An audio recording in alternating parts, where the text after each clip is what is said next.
Hello, and welcome to the 114th episode of the Destiny Community Podcast.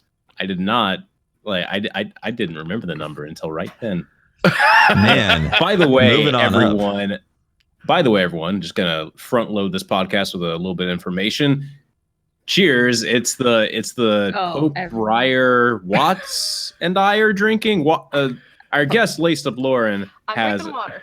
She's got the water, but there's four out of 6 members. That's like roughly 2/3 of the podcast. We don't need everyone. It would just go down. Sloshed. It would be terrible. Somebody's got to keep this ship floating. OBS is a complex program, man. I hit a button. You never know what's going to happen. All right. Lord knows nobody's ever been drunk using OBS. That'd be the first. Never. Not a single time. And we are excited to have our guest on for the evening, Laced Up Lauren. Thank you very much for joining us. Thank you for having me, guys. Do you guys realize how, we are in the presence of royalty here? Laced Up Lauren has quite possibly some of the best emotes on Twitch. That's true. It's true. It is true. Interesting. Can we see him in chat? I mean, what are some of her more, famous? All of them? There's all of them? What's the most used? Yeah.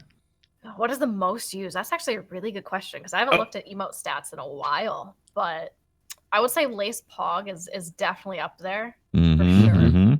Definitely up there. And probably Lace, oh my god. Those are like the 2 classic ones right now. Fantastic. Who does your Bear does. Oh, nice. Who? Yeah. Cool. And so for those that may not have run into your chat before, if they would join you on Twitch, what would they find you streaming? So I'm definitely mainly a Destiny streamer. That's like the core. I would say I stream Destiny probably 90% of the time, but in certain content routes, I'll stream kind of whatever I feel like at the time. I'm definitely a more shooter focus. So I'll play Fortnite. I'm really excited for Division 2 coming out. So anything that I get to shoot people, I'm probably playing. Definitely more focused on playing with friends than story mode. I usually play mainly story mode off stream of any type of games. So I have to ask you right up front, have you completed the entire story campaign of Witcher 2 or Witcher 3? I have not. The Witcher 1? No. I have not touched any Witcher games. I have seen most of them, but wait, those are actual games that exist? Some people in this podcast may have not started. I haven't heard anything about this. Finished yet. No. So I'm just running through your pedigree, making sure we understand when we jump into your channel. So you shooter games, and you have a really cool community. Every time I jump in there, the cool kids table, the whole. How did that start? Honestly, it's just it kind of stems from the fact that the name is supposed to be kind of ironic. That I think most people view video game players as not cool. They're the nerds, the geeks. And so I wanted a place where that was the cool thing to do, obviously on Twitch, is to play video games. So I just wanted a really inclusive community. That was really important to me because that's what my channel focuses on, is I have my friends playing with me all the time. It's just all about community and just good friendship, basically. So I wanted a place where everyone kind of got along, had inside jokes, stuff like that. So I think my community is probably the biggest and most shining part of my channel, for sure. Well, I'm sure you, and as well as everybody in here, was really happy when Drake made playing video games cool. So it's awesome that we are now, all of us are now inclusive in the cool kids table. Yeah. Mm-hmm. Thank you, Drake. I don't feel any cooler. Thanks, Drake. Really appreciate that. Here's to you. Briar, the feeling you are feeling right now is drunk, not buzzed. Oh, then I do feel a little cooler. So, Lauren, I saw some comments about it's really interesting the view that some people have in the Destiny community about when they joined and started playing, they don't realize that this community goes back a long time. I mean, you started playing day one, right? Yep, day one. Yep. And I brought up your stats, and you played, if not you played some stupid hours of Destiny 1. really did. Like when I very first started streaming Destiny 1, I feel like I played it every day for like so many hours, and I would like honestly like lose sleep over just wanting to play. Like I would just give up hours of sleep because I just wanted to keep playing. It's hard to put down the game at certain points when you really want to grind for something. It's like you need it now. So I put in stupid amount of hours. And do you feel like, and I'm sure we're going to get into more of this later, but do you feel like based on your experience from Destiny 1 that we're getting closer to that feel for Destiny 1 in Destiny 2 now, or is it still that way?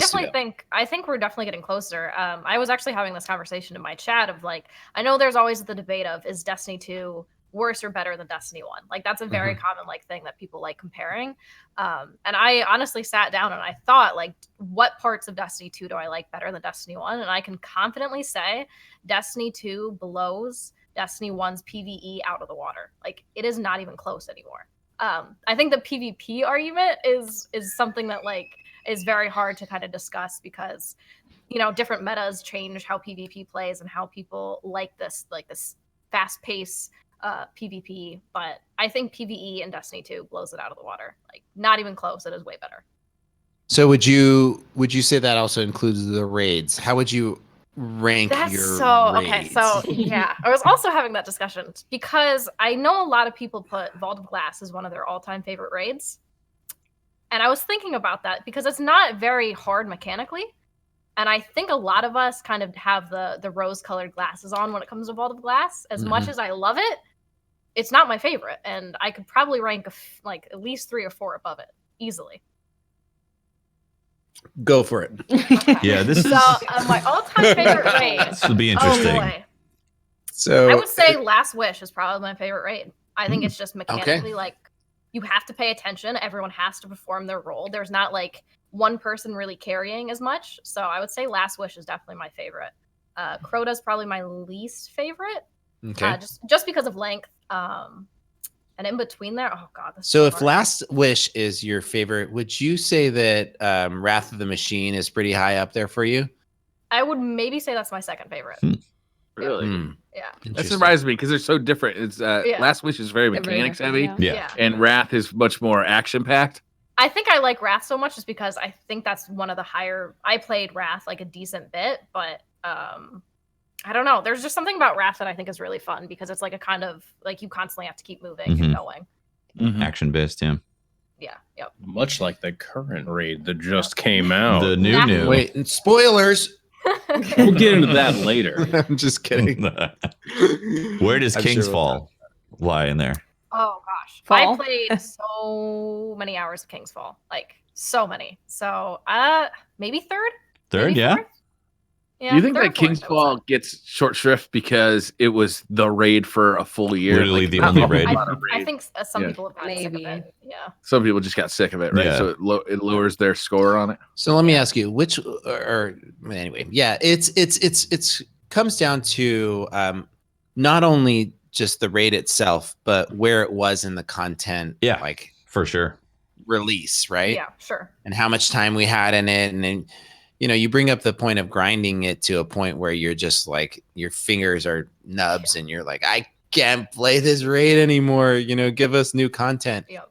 Are we experiencing maybe these current raids are not going to have that same feeling because we're getting content regularly, or is it the different kind of content? So it doesn't like factor in there. I mean, I rank Last Wish as probably my favorite, and I feel like we didn't get to play Last Wish for as long of a time as other raids because we got this new one. So I feel like that, like, I don't want to say lifespan because I still think it's important to play it for ranking up, but I feel like going from Last Wish to this new raid was a pretty short like gap, but it's still my favorite raid. So I definitely do think it depends on content around it. It's the same gap that we had for like Leviathan to Eater of Worlds, so. right? Yeah. It just feels it feels quicker to me as well. It though. does feel quicker. It really feels quicker. Are you sure, Patrick? Because I wouldn't. We're gonna have to see the math on that, Patty. Yeah. Yeah, I mean, you're not known for throwing out like random facts, but you are. So let's. But yeah, 15 pounds. I mean, 15 pounds of crawfish, Lauren, is apparently what Patrick can eat. That would be impressive to see. Apparently The same that's a goes with normal the Destiny sitting. One raid. It felt like we were playing Vault of Glass for longer. Yeah, but then I have a bad memory on that, honestly. So we weren't, but it felt like we were. We felt. So Lauren, you got a really cool following that or community that enjoys jumping in and watching you no matter what you're playing, and you do. I guess they give that term variety streaming.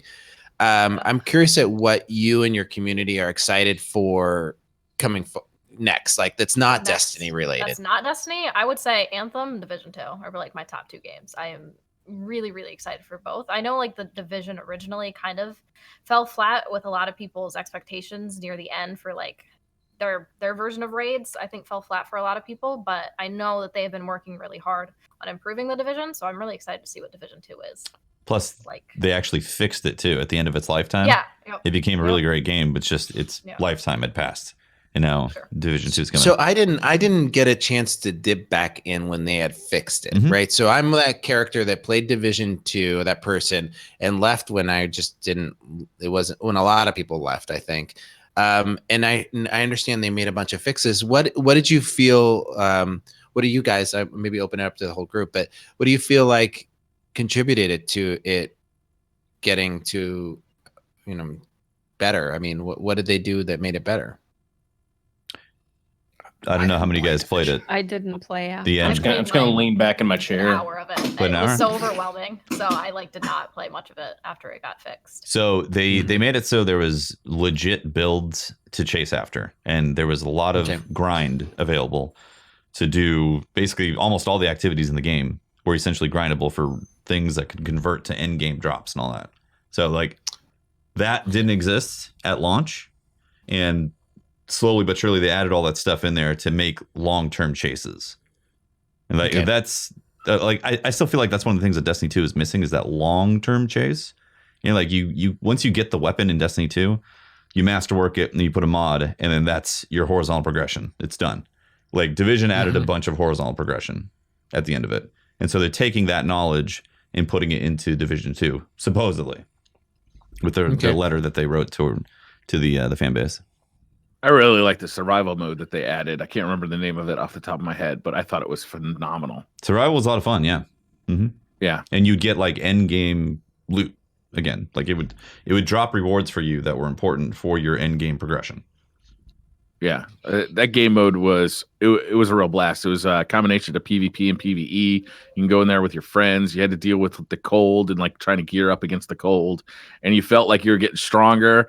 Like each game that you played, which would last anywhere from like 10 minutes to a half an hour, you felt like you were getting player progression in that game. But then when you finished your game, you also got player progression outside of that game mode, which I thought was really smart. Yeah, it was cool. Like that's cool. Trying to extract when you had some good loot on you.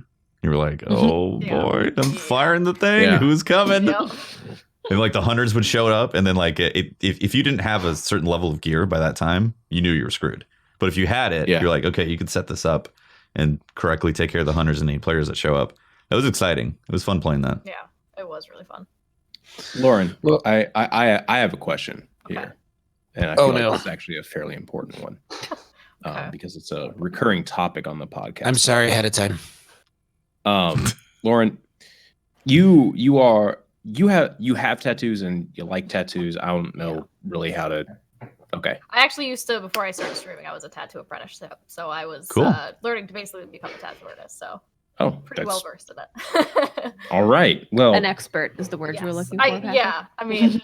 So what is this important question? I don't really know if it's a question much more than a statement that I want you to kind of expand upon. Shed some light on. Is a tattoo on the ass painful at all? Well, so I know a lot of people have like the misconception of like, oh, it's a really fatty, depending, I guess, area, that it wouldn't hurt as much. But and normally I would say that's true, but it also really depends on like nerves. Like if your butt is really sensitive, it's gonna hurt more. If you're not sensitive as much on your butt, then it won't be as bad. Okay, great things. Pope, how sensitive is your butt? Yeah, Pope, where do you fall in there? You know, don't get up and start slapping it. I'm going to say that right now. Don't start slapping your ass. That's an interesting question. You're going to get banned. Yeah, that's an interesting question. If you get a pinch, are you going to like, whoo, oh my gosh, or are you going to be like, what was that? I don't. Well, let me explain. The answer to that is much more complex than you would think. So let me explain. I spent 15 years of my life racing bicycles. And so it's like leather. You killed the nerve endings. If you know what road racing is like, you often crash. And the first thing to hit the ground is your hip and butt. Sure. So I have no original skin on both sides. It's all scar tissue. It's all scar tissue. Little pieces of gravel still stuck in there. They're still stuck in there. So I don't know if I have any feeling there at all. That's good news for Pope fans. Good. This. I bet this factored into your Patrick. What's your butt in. history been? The only significant butt history that I've had was in kindergarten when my teacher. I really looked forward to my kindergarten teacher spanking me on my birthday, and I lied about my age. I said I was a year older because I wanted her to spank me extra. You wanted her to go the extra mile. Yeah. So sensitive butt, but you enjoy a little. But yeah, no, sensitive butt, but not a problem, I think. All right. Good news, Patrick fans. Yeah.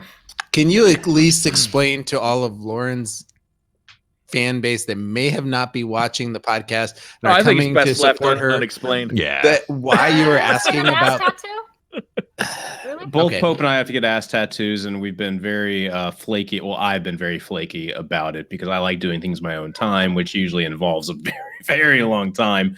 And then everyone else is like, you have to do it now. And I'm just like, oh, okay. And it's been 6 months. You have to do it now. Yeah, Lauren, we did schedule an appointment. Yeah, then you have to go. Exactly. It's like a doctor's appointment. Just schedule it. All right.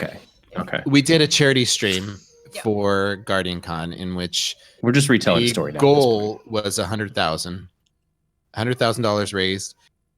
Patrick and I would get matching. No, the original goal was $250,000, and then you lowered it. Doesn't matter. I think 100,000 is pretty high, and the community met the goal. And now Patrick is, he's been dragging his cheeks. He's been dragging him. Yeah. Literally. Yeah. Well said.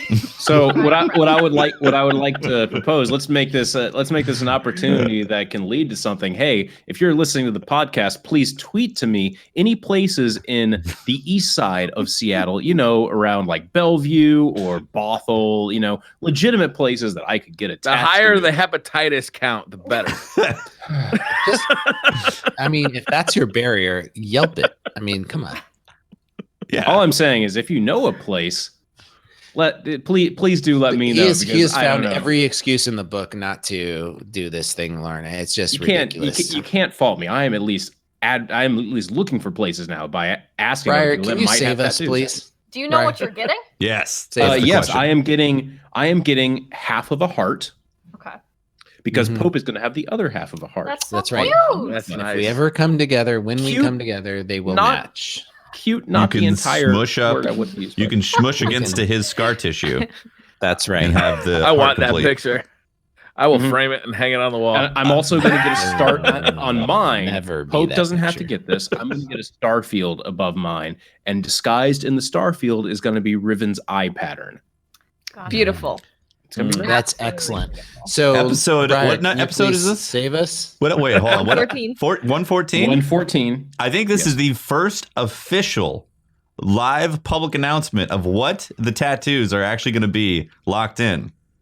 That's great. There you go. That's great news. Fantastic. I've known what it's going to be. I just need someone to draw this well, and we're going to. You need a sketch of a heart. We know so many artists. Could do it in like a heartbeat. Come on, man. Hey, you know what happened last week, guys?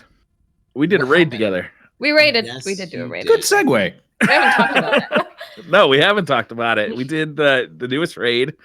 I gotta say, I thought it was pretty fun. It wasn't the longest raid. What did you guys think about that? Is they went out of their way to say this isn't a raid lair. What did you guys think of that? Because to me, it felt about the length of a raid lair. I think they don't want to classify it as a raid lair because it's a new location, right? So that they can't really call it a raid lair. Okay, Interesting.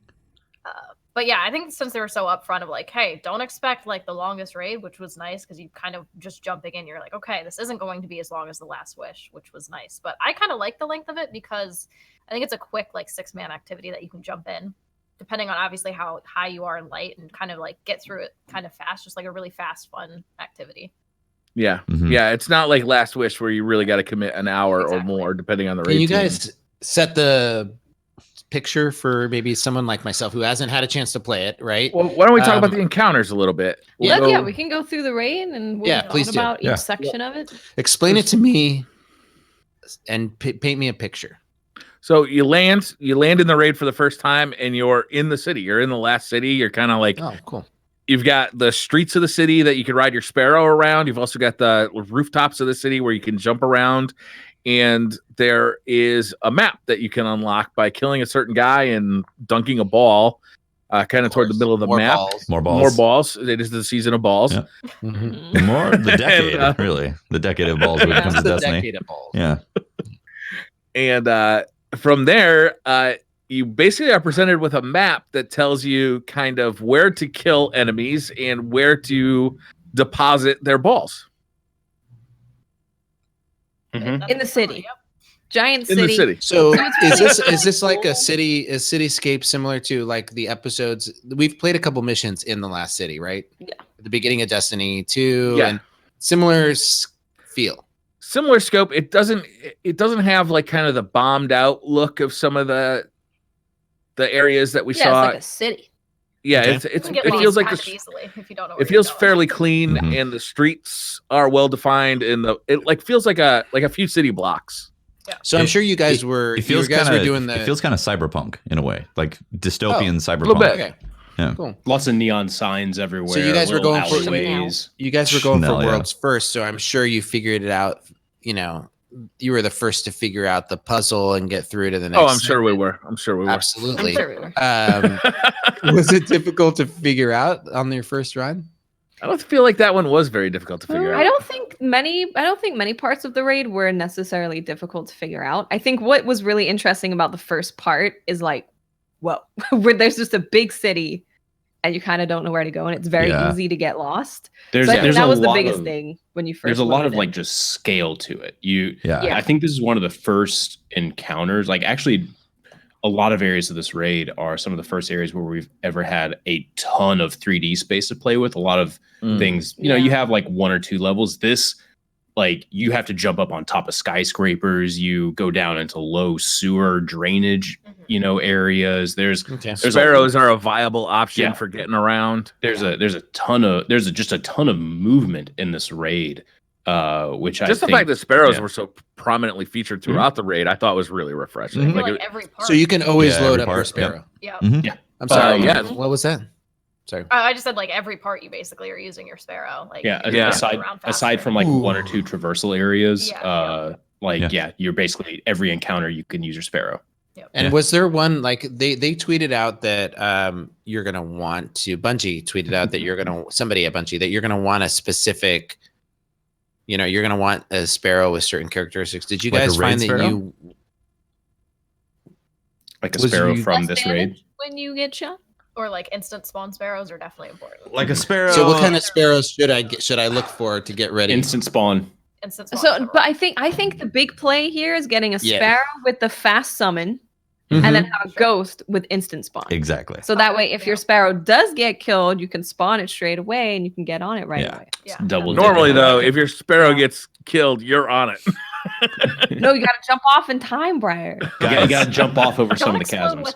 What you could also do you gotta get is just pull the raid exotic Sparrow out of the chest the second time, and then you're good to go. All right. So if you get that, just follow. Do what I do. Okay. Just get the drop. Okay. All right. Just get the drop. You get it. You get the exotic Sparrow. Get the exotic Sparrow, and then you're good. You just got like it. that. Yeah. Nice. And what does the exotic Sparrow give to you? What does it look like? Describe it for me. It looks cool, for one. And it gives the ability, it says it's got more durability, but like specifically it says that enemies are more likely to avoid shooting you when you're on that Sparrow. Oh. Yeah. which can definitely help. That's a nice perk. It is a nice perk. That is a nice perk. You still What's get the lore you still get behind blown that? up. I mean, how is that possible? Like, explain that perk for me. Okay, I got you. So there's a frequency inside the engine that the enemies just don't like. So when you're humming the engine, they get all it's a type of thing, you know. So like when you're on the Sparrow making that noise, they just naturally say, "Don't shoot that one" because it's making that frequency. So there you go. This is Tefty's Lore Minute. Subscribe to me on YouTube for more lore facts. I got them all. So once you do that, you open up the map. Yeah. Okay. Once you do that, you open basically like the underground. So where the Fallen have been tunneling under the city to get into the Black Armory, and you start following their tunnels, and you very quickly kind of run into a situation where you're being chased on your Sparrow by this gigantic servitor that is also on fire. Like tell me it's a ball. Tell me it's a ball. It's a ball. A flaming ball. More balls. Yes. Indiana Jones. Your entire fire team is now racing down this corridor that, of course, has all sorts of obstacles in it, and being chased. And it's really an exhilarating moment. Like, it's a ton of fun. Yeah. And frustrating if you suck at Sparrow. SRL tribute. Yes. Very frustrating. I'm the worst. Pro tip, plug in a controller if you're on PC because Sparrows perform way better with a controller than they do with mouse and keyboard. Or get good with mouse and keyboard like I did. Yeah. Now I can get past Patrick's idea sounds a lot easier. I have an unpopular opinion, and although I play Destiny 2 on mouse and keyboard, and I play Fortnite every other game mouse and keyboard, I play Destiny 2 with the controller all the time. Because I feel like Destiny just plays really good on the controller. I will say, like, if you're mainly playing PvP, I would say go mouse and keyboard, but there's something about the controller that just feels good with Destiny. Feels nice. Destiny does feel really good with the controller, just straight up. It was created for a controller, right? So now I definitely feel like plugging my Scuff controller in, use code DCP, to play Destiny really heightens that level for me. The mappable buttons and just brings your level to a whole nother #ad. Yeah, really helps bring your Sparrow gameplay to another level. Yeah, where you I feel like when I put the long sticks on it, it helps it bounce off of the wall after I toss it there. It helps protect the plastic. Yeah, something like that. Yeah, exactly. And those paddles really help it fly across the room. Yeah. The controller or this? Okay. Anyway. Yes. So after you escape this servitor, you have to do. I think the community also has named it something. Have you guys heard this? No. What is it called? Every raid team has got to have its own name. The hemorrhoid. The hemorrhoid's chasing. And so I've heard there's been in chat. There's a lot of people have been talking about that. I feel like that's you, Tefty. That's your chat. No. I mean, my raid team called it like the night after Taco Bell or something like that. Yes. So oh no. Yes. It makes its round. See where that comes from. Running for the border right there. Yeah. Mm-hmm. Yeah. There is gonna be a lot of imagery happening right now for me. Thank you. I don't know. I like the name Barney. So burning ball coming out of Barney the burning ball. Barney the burning ball. The alliteration. That's got a ring to it. I like it. I like the wholesomeness from Watts' suggestion. Barney the burning ball. Okay, so you make it to the other side. Mm-hmm. From Harold the Hemorrhoid. Harold. Harold the Hemorrhoids. Then there's a little bit of kind of jumping around, trying to get to the next encounter. And you're presented with a huge arena with several tall buildings, like 3 or 4 story buildings, in kind of like a sandy lot, like really big arena though, which is very sparrowable. Again, you've got sparrows, and you've got the last 2 encounters of the raid in that big arena. The first one is trying to activate this kind of tank in the middle, or to destroy the guard around it. In which case, you send people downstairs to collect 2 matching balls. More balls? Yeah, more balls. It is the season of the balls, or it's or the decade triangles, of the balls. or squares. Yep. And they are locked down there by these like electrical doors that are controlled by a servitor spawn. So the people upstairs can turn that door on and off by killing the servitor that spawns upstairs. The people downstairs are grabbing those balls and using them. Once they get 2 matching items, they can bring them back upstairs and spawn in tanks to damage the kind of center area boss. Yep. Is the I center explained area that okay? boss? I think so. Yeah. I get it. A little I'm different. You don't visualizing. actually get a ball in this one. In this particular case, you get a buff. And so when you actually melee the panels, it'll show a circle, pyramid, or a box. And then you have to melee the two things twice, corresponding to go upstairs and spawn a tank. Does it matter which shape it's there? Only You got to get 2 of the same shape. Yeah, only the second time. Or first time you can just or melee. or you can just get one. So it doesn't really matter. You just get one. Did it not matter to But spawn you a tank? can't spawn a tank with one. No, you can't. But if you go back again, you can get another. Okay. So, Wait, what? That was so unhelpful. you leave guys just taking a break, and you go back in and get a second one to get a tank. I'm confused. Yeah, what? Yeah, that's what we did first time through. Are these So the strats? not only do you have sparrows in this raid, but you've got tanks, and there is actually you can spawn a tank in the first part of the raid as well.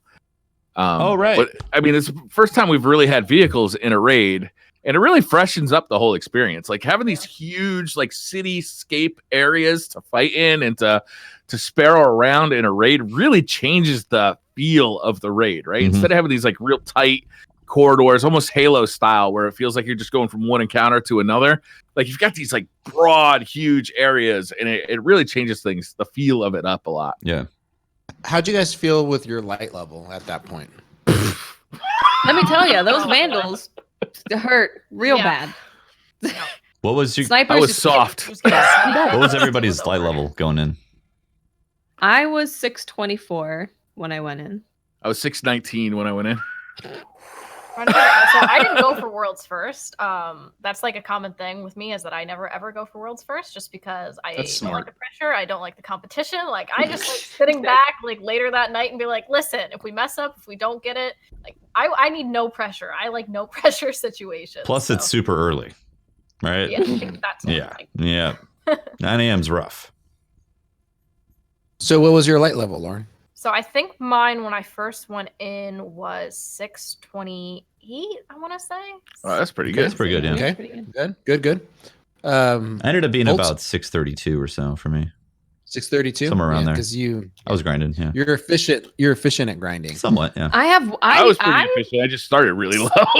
So I could have made other characters and grinded them out because I only have a hunter on PC. But instead, I just relied on my RNG. And luckily, And it was you had nice to me. God tier RNG. It's really good for one character. Yeah, it was really good. My first character ended at like 613. My second was at 618. So I got like +5 after everything. I was like, oh no, this is gonna be bad. And then fortunately, my third character had okay-ish RNG, and I ended at 629, I think. My warlock, I felt like I got hooked up on my warlock, which is the third character I grinded, but he literally went 60 levels in this That's period of crazy. like 48 hours. Well, I was going to enter into the raid, but I was 608, so I figured it would best be wait till later. Although there's no minimum light level, so you could. You Yeah. could It get hurt carried. really, really bad. Yeah. So we got to talk about the a final group encounter of- because it's amazing, right? It's Okay, the final okay. encounter. You break this kind of barrier around this kind of like thing in the middle, and it is revealed that it is this huge mech. The thing's got to be. What's that? Titanfall? Titanfall. It looks like a Titanfall mech, right? It looks like one of the Atlas mechs. It's huge, and you proceed with this boss fight that is.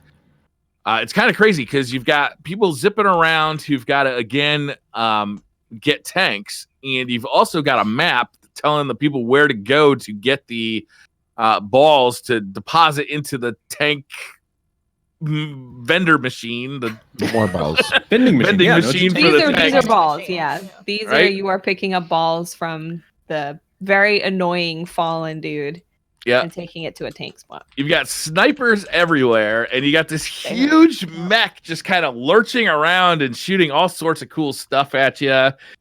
And there's a damage phase. And the damage phase is some interesting stuff to it, where you got to stand kind of next to somebody who's got a similar buff as you've got. Otherwise, you could actually hurt each other.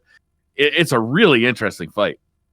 Wow. So it feels like they really are putting a twist on a lot of Destiny cooperative supers, like the Warlock Solar and the Titan, they're designed to work in combination with each other in proximity. So does that mean that you had to separate?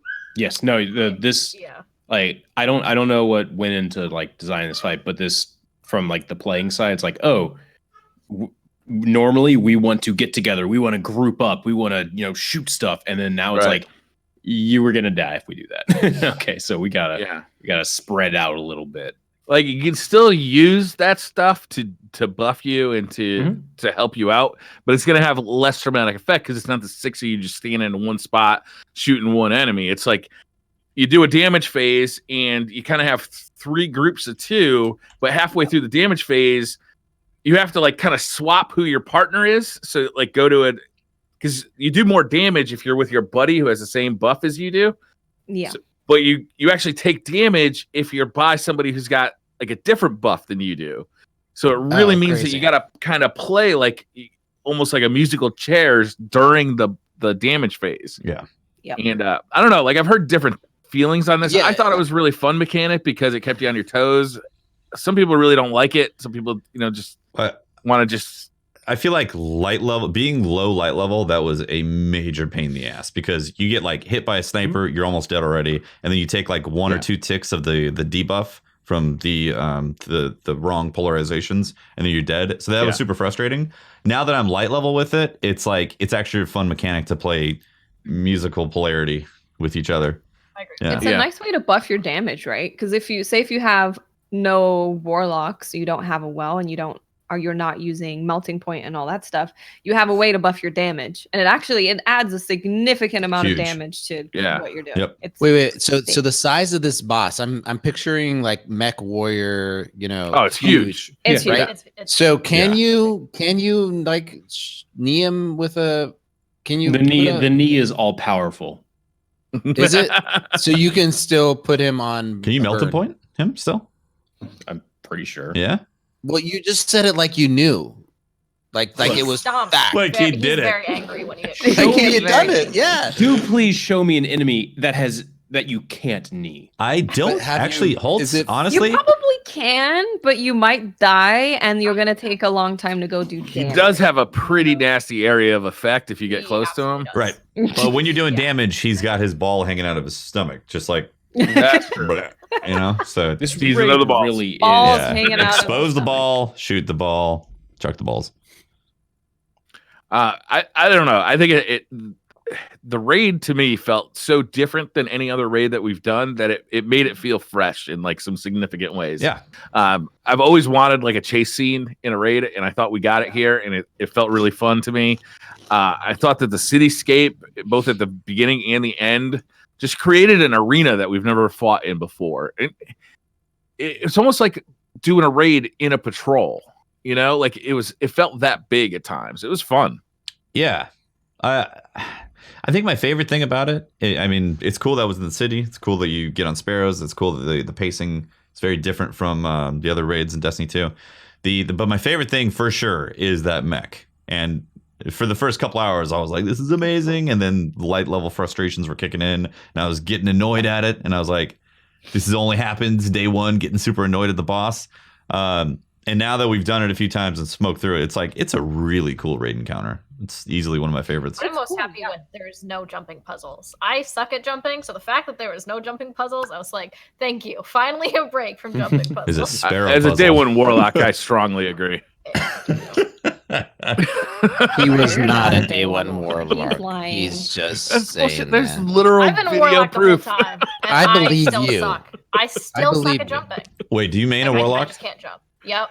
Oh Warlock boy. is like my all-time favorite. What is your Oh, favorite boy. class right The now? warlocks. That's just. I'm the excited that we finally got a warlock that admits to be one in public. So, All the what do time. you what are your what's your favorite class in as a warlock? So I would say Dawnblade is my favorite. I know a lot of people would probably say like the Nova Warp, which is very busted with the mini Nova Bomb nade, but I really like Dawnblade, which is also a little busted in the terms of length. Like Dawnblade lasts forever, and I think that's why I love it. Like I feel like it goes on for like 20 minutes. So I can't seem to hit anything when I get up in the air like that. I'm like, It is kind of awkward.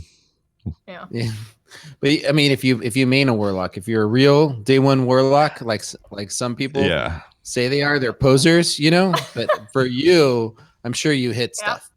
Yeah. I mean, like I've pretty much in Destiny 1, I was all warlock. I would say like warlock, hunter, titan, and then probably in Destiny 2, I think it's warlock, titan, hunter right now. That's right. But warlock is so fighting words. So far beyond those two classes for me. Like I would rather play warlock 24/7. No, for you. I know. I mean, titan. I mean, I'm right there with you though, Lauren. Like the warlock almost got me to being like away from being a titan. So I'm almost there with you, but that's that sentinel shield, that code of the commander, man. Whew. Yeah, code of the commander is great. That's some good stuff, man. Your grenade and your punch make everything go fireworks style. It's just so fun to watch heads just go pop, pop, pop, pop, pop, pop. And your health comes back. And your health comes back. Everything gives you a buff or health or whatever. Yep. It's great. We also got access to the new Forge. What do you guys think of the new Forge activity? I like the Forge. Yeah, I think the Forge is super fun. There's less dudes with shields, which makes me happy. Mm-hmm. That's true. Is it on the same? You know what I liked about the second Forge was that there was like a quest leading up to it.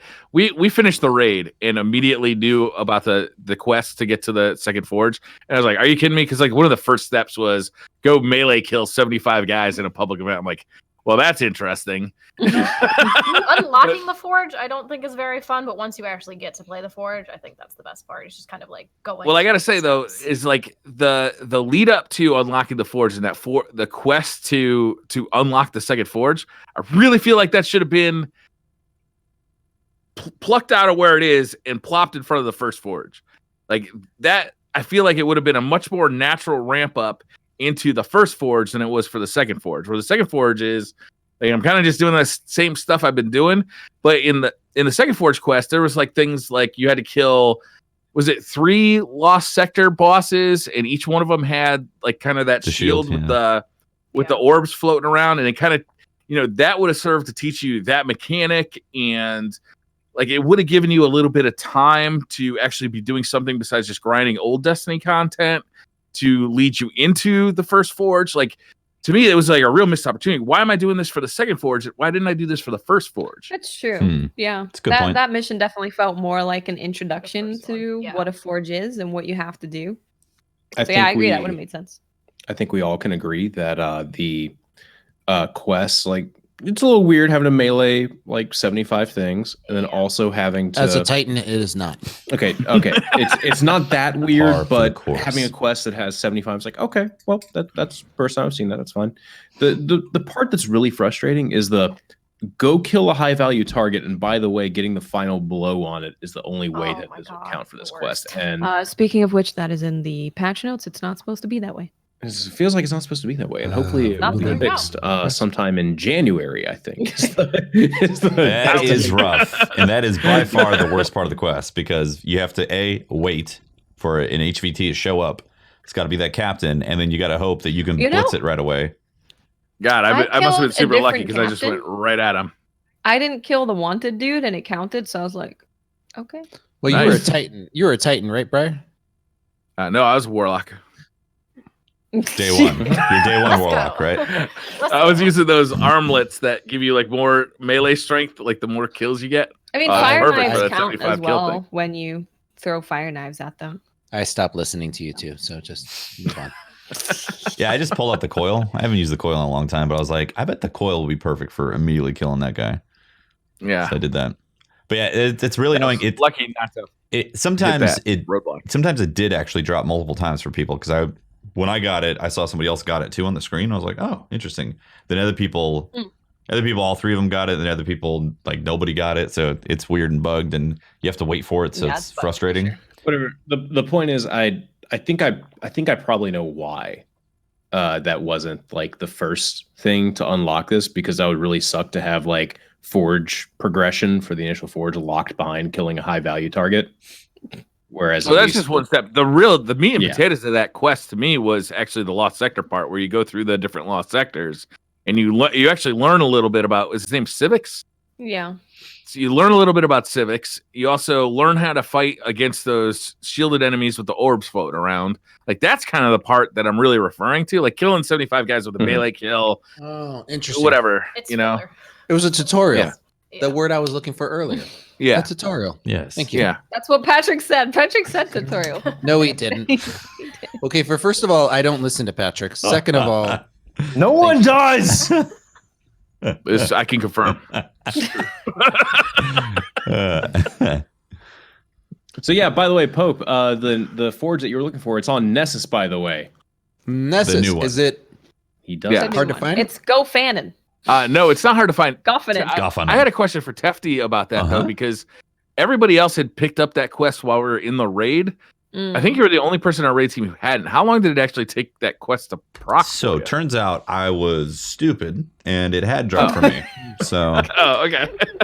I had rectified the stupidity and I am no longer ignorant about the situation. So we're good. I think the way you get that is just by killing Fallen. Yes. Is that the way that? Yeah. Okay. Mhm. Okay. Yeah. All right. Well, cool. Did you get a chance, Lauren, to jump into the new Forge? I did, yep.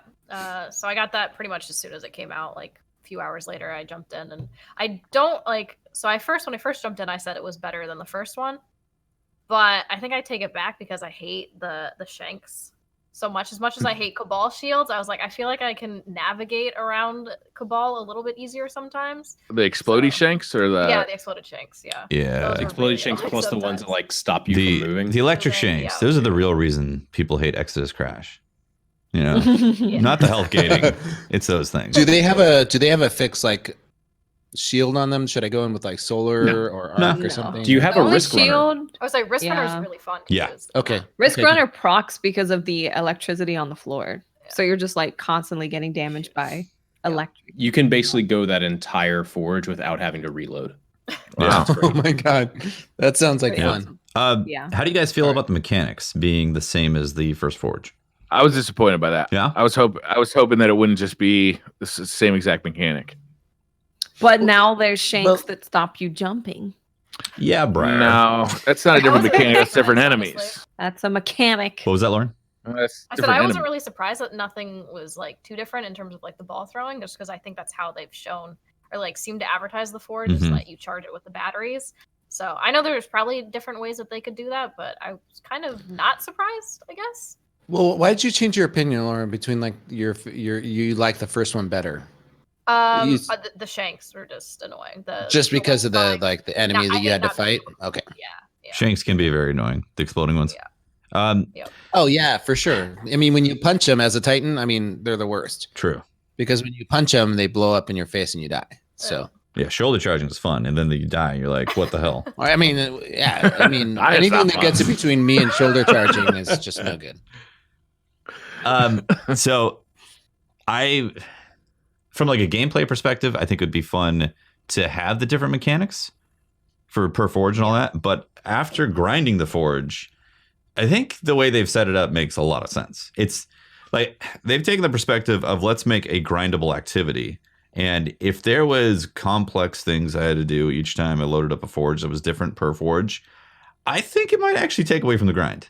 So just knowing that I can go in there, I chuck balls, shoulder charge things, you know, the blade I think barrage. because there's matchmaking too. Like Matchmaking, There's matchmaking. Like Yeah. nobody, like everyone knows kind of what they're doing when they load into a forge. It's not like Yeah. I hope this person knows how to do this activity, or it's like it's all the same. Like once you learn it, you're good to go. Yeah, Yeah, Has people learned anybody it pretty done quick. that? Like yeah. If there were like levels that you had to do to get to the next thing and it was matchmaking, that could become a serious problem with the community. Being like, nobody knows this. They keep melting the Yeah. damn thing and not like saving it for whatever. You know, like that would have been frustrating. So from a grind perspective, I actually think it's set up really well to just grind the Yeah. forge.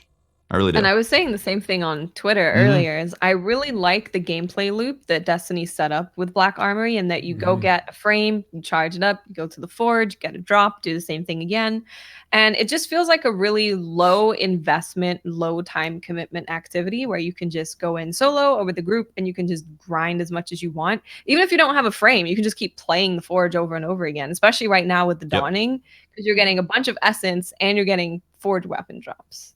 Well, Watts, let me ask you from soup to nuts, From soup to nuts. What is a frame? What does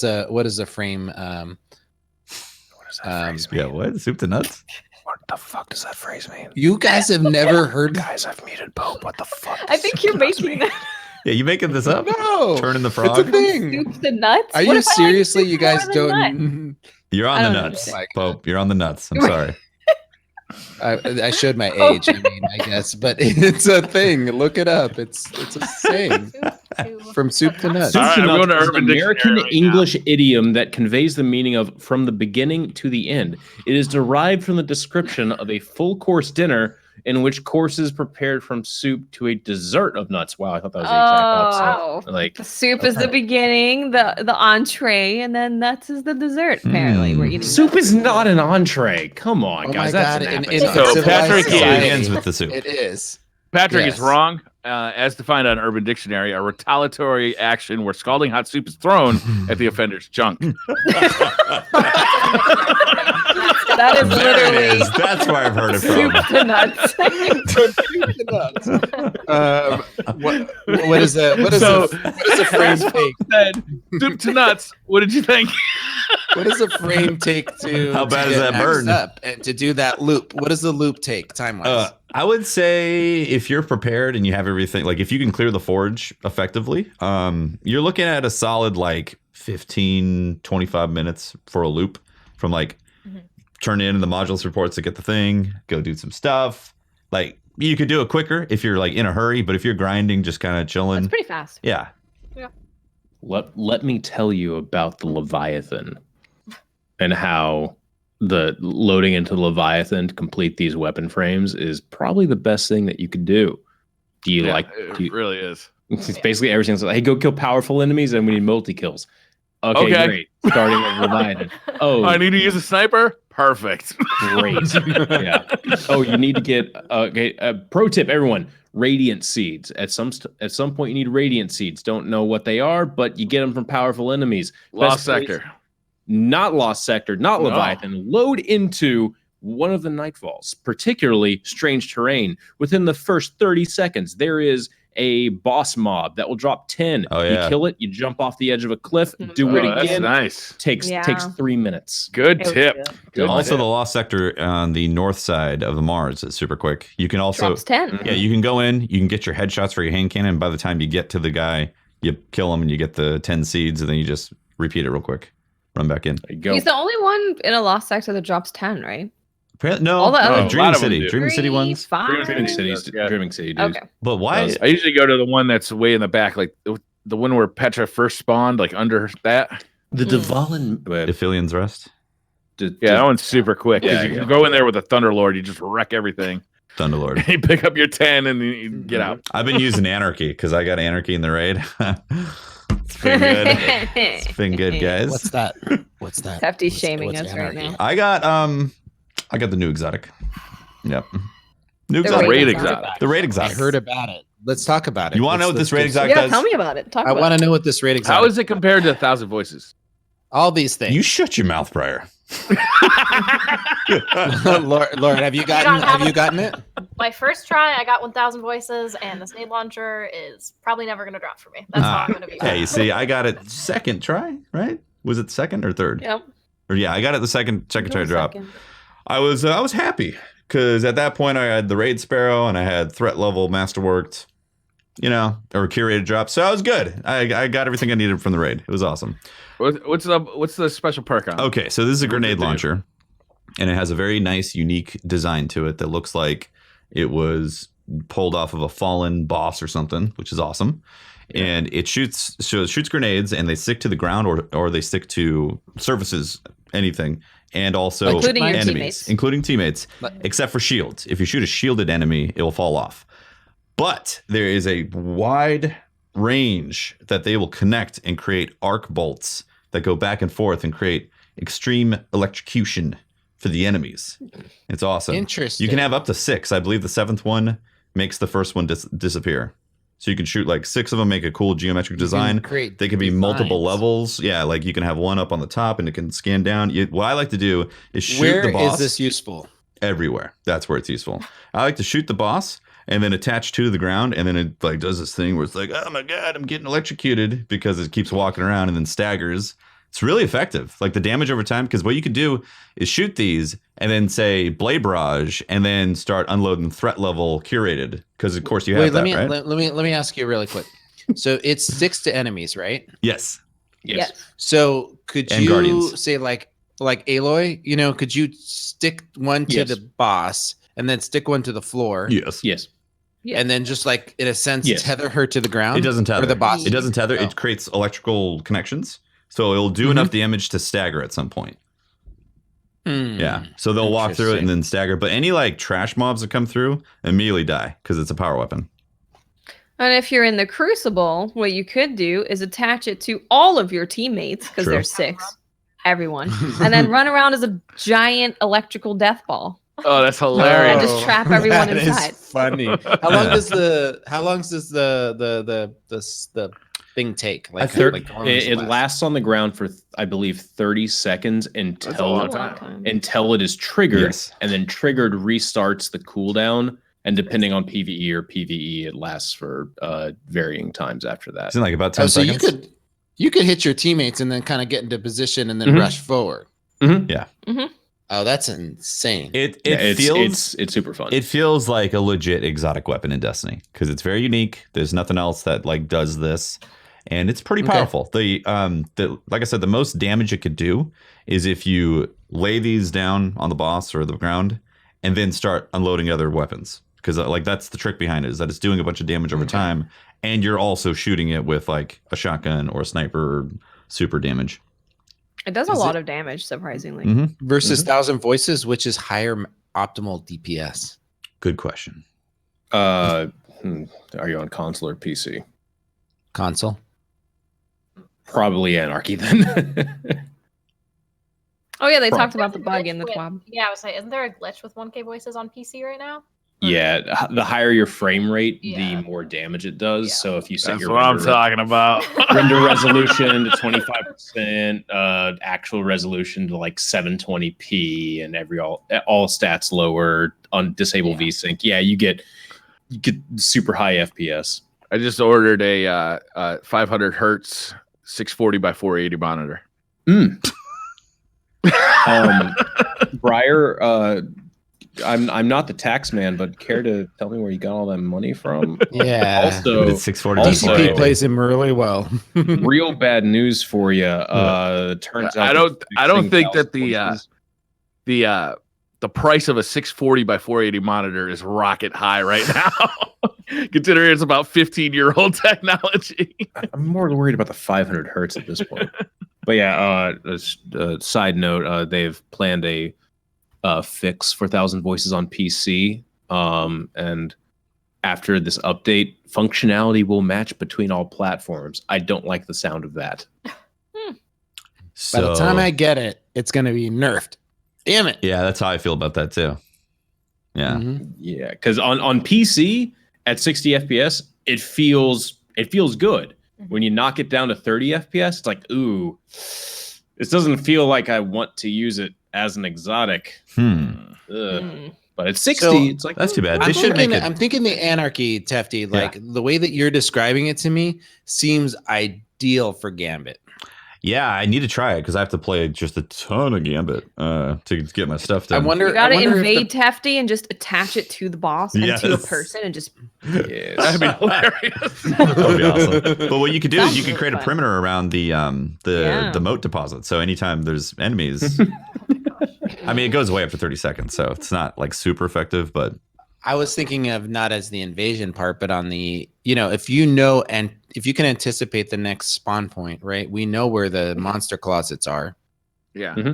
Just dropping a charge at the pre-spawn How points. effective could that be compared to just wiping them out with a Thunderlord real quick? exactly, that's the thing. If you know where they're gonna spawn, Thunderlord is like you're dead.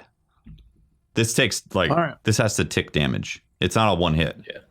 For Guardians. Yeah, and unfortunately, like it'd be like, oh, I'll just put it into the primeval area. Well, the primeval spawns in like a few different areas. Anarchy sounds like it's just gonna be fun to fuck around with and like It's a do fun dumb shit with, but like it's never gonna be like It's never going to be like a top weapon, like a. It does do a lot of damage, though. Does it? Yeah, it does. Yeah. I could see it. I could see myself using it on the primeval platform and helping maybe kill down the wizards and stuff. Maybe. Yeah.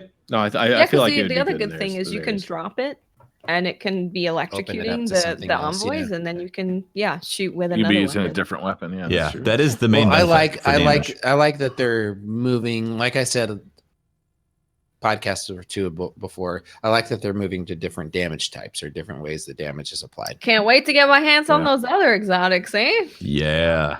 When the hell's that happening? When's that happening? I don't know. I mean, I'm going to assume when the Final Forge is open, or when we open that box. Mm-hmm. I'm assuming the Final Forge, right? Hopefully. When is the Final Forge? Is that next week or is it the Tuesday, week after? I think it's this coming Tuesday. Yeah, I think it's the 18th, which would be. Isn't there like a hidden fourth forge or something? Or am I incorrect on Tuesday. that? There's like rumors, right? Yeah. What is it? The lab thing might be. Yeah, the lab thing. Yeah. Might be a hidden forge type of thing, or like a dungeon forge. Wouldn't that be cool? Ooh, dungeon forge. Oh, where we've also been playing the new incarnation of the Dawning. Yes. Yeah.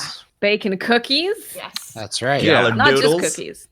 Galadoodles. Riding sleighs. Sleigh sparrows. This has historically been my least favorite event in Destiny. And I got to say, it's better this time around by a pretty large margin. The fact that you can actually earn things outside of Tess Everest is encouraging. Like, you can earn a gun almost right away. You could get that new Sparrow that's kind of sleigh shaped pretty quickly. Mm-hmm. And then there's that new like cookie mechanic that it's kind of engaging. Like, you can kind of run around, get the parts for that. Getting kills in different ways or killing different enemies gives you different parts for that, dare I say, forging process. And and then you got to like kind of uncover what the different recipes are and make those recipes and bring them to the appropriate person to get your rewards. It's kind of a fun process. It is cool. Like last year, I think I played the Dawning I logged on and I got the emblem. Like, that's the minimum that I played the Dawning. So like this year, I am like, I love it. It is so fun that it's almost like a side activity that you can, do the normal things you want to do, like the new raid, the forges, while still doing the cookie stuff, which I think is really nice that you don't have to like focus just on like the mini event because of like the Infinite Forest. Like, you had to basically play the Infinite Forest Halloween event if that's the only thing you wanted to grind for. With this, it's like you get to play the new raid, the forge, and do the cookie baking at the same time. Yeah absolutely. Yeah, I hope. Do you get parts to the baking and doing any activity? Pretty much, basically anything. Pretty much, yeah. They set it up so like each ingredient has kind of like a sort of a clue. Like Cabal oil, obviously, is going to be from Cabal. So you go kill Cabal anywhere in the game, and you're gonna get Cabal oil to randomly drop for you. Taken butter. Oh, taken butter. Vex milk. Vex milk. Yep. Vex milk. Yeah. This is sounding very. So what's really nice is that all that stuff is in the oven menu, and it's not cluttering up your main like consumables and all that. Like, I'm so thankful that they didn't put that all into one like lumped consumable type of thing. In your consumables. Oh, that would have been a disaster. Yeah. I hope that they do this in the future for like Crimson Days or whatever type of events. If they're going to have unique things that drop in the world that you go and chase after, this is definitely the perfect way to do it. I like it. Yeah. So we need an oven every single time and bake different type of goods. Or like a, chest or something. Yeah, like magic chest. Forge. Yeah. A portable forge. You need to like imagine this. You're in your inventory and you put down a furnace, an oven. Okay. You put some. Okay. You go off in the distance and you find some coal. Right. Okay. You have a pickaxe too, so you mine the coal. Right. You grab the coal. Right. Do you need a stone pickaxe or an iron pickaxe to get the Are we coal? playing Minecraft? Let's just say any pickaxe. Minecraft. Whoa, no. Whoa. We're all adults here. Whoa. Come on, Yeah, we're not playing the kids' game. You bring it back and you make some stuff. There you go. Cool. Nice. I would love to see the system expanded on in the future. Like, I really like the way this works, and I like that there's hidden recipes. So you get a kind of, I mean, you can figure them out by just going on Reddit and get like a full list of them all, or you can legitimately try and figure them all out. And I'd love to see like a system like this expanded on and brought into the main game, maybe for weapon mods or for forging a specific type of armor that was like ultra rare. And depending on what ingredients you put in it, depending on what perks landed on it, like stuff like that, I could see it like really being engaging and, really adding to your play experience. Yeah. Yes. I agree. I would love more of that in the game. Yeah. Any more forging of like weapons or armor, I'm definitely down Yeah. for. I've always wanted the ability to like the gunsmith, you go and you bring some like new Swift Ride that just dropped. One of these new ones from the Forge or something, and you give it to, say, the NPC, and you add some of those ingredients.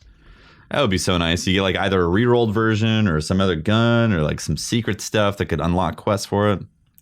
They could use that for rerolls, like being able to gather certain materials and then take your gun to be rerolled. Because I think we'd all want rerolls, at least for exotic armor, because it takes so long to get that exotic to drop, and then it drops with a terrible roll. It would be nice to reroll. Do you think they were just kind of introducing this into the game to see how hope things so. went, or as kind of a test? Yeah.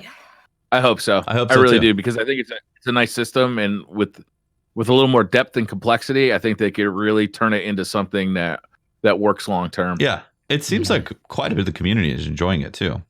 I mean, let's say if you just play PvP, this is not going to be your thing. But there's a lot of things in Destiny that are not going to be your thing if you just play PvP.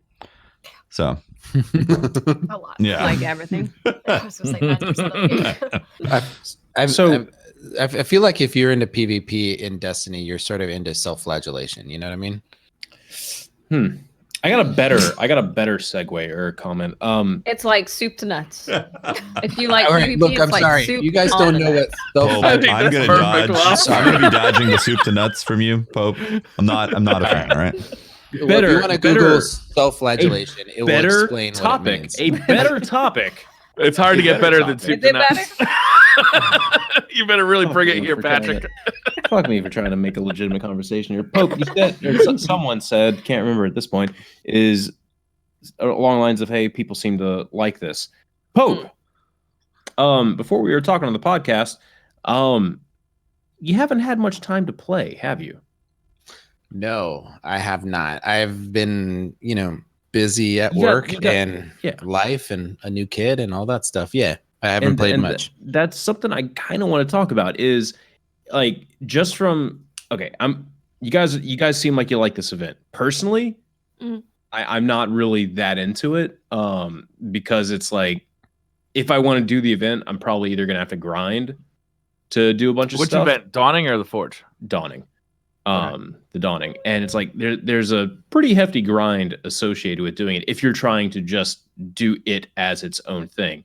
Fortunately, they structured it in a way where you can just do whatever and you can kind of do it. But if you're the type of player that doesn't just have the raw amount of hours that a streamer or we'll just say the 1% type players can put in, I feel like this event is going to be pretty difficult for you to kind of do everything in that. Yeah, well, depends on what you're going for, right? Yeah. What if you just want to get the sleigh at the very least? You need to bake what, 12? 12 things, and it's basically bake 12 things. You'll have to look up the recipes because only like 4 of them are kind of given to you at that point. Yeah, you also have 3 weeks. Well, I gotta say that for me personally, I think and I gotta be upfront and say that I was a huge advocate for increasing the grind for Destiny 2. I felt like it was the thing that needed to happen to save the game. I felt like it had gone too far to the casual side and things were obtained too easily. And I was a huge proponent of it. And the ironic thing is, all the while knowing that the consequence of that was going to make it unattainable for me because of the amount of time I had to play. And it feels like Bungie went from this direction where it's super casual and then flipped it all the way to the script all the way to the right. I'm hoping they make a little bit of correction and allow for some, casual approach to the game. I feel like I can access some of the content by, through Eververse and buying it or whatever. I do feel like the amount of time I have to play, I don't get to engage with what all is in the game. And I think that's okay. I think that there is some stuff that needs to be for the hardcore player and it should be accessible to them. But I feel like they can do there is some elegant solutions and examples out there that they can support the casual player into, getting a little bit more access to what they currently. I agree with you. I have a question for Pope. Yeah. Wait, hold on. What's your light level though, real quick, Pope? Just I'm curious. Yeah, 608.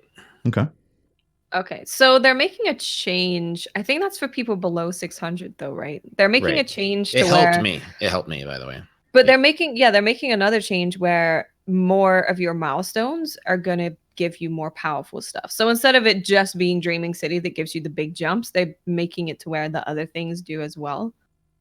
I don't think that's cool. I guess it's similar to raising the soft cap, right?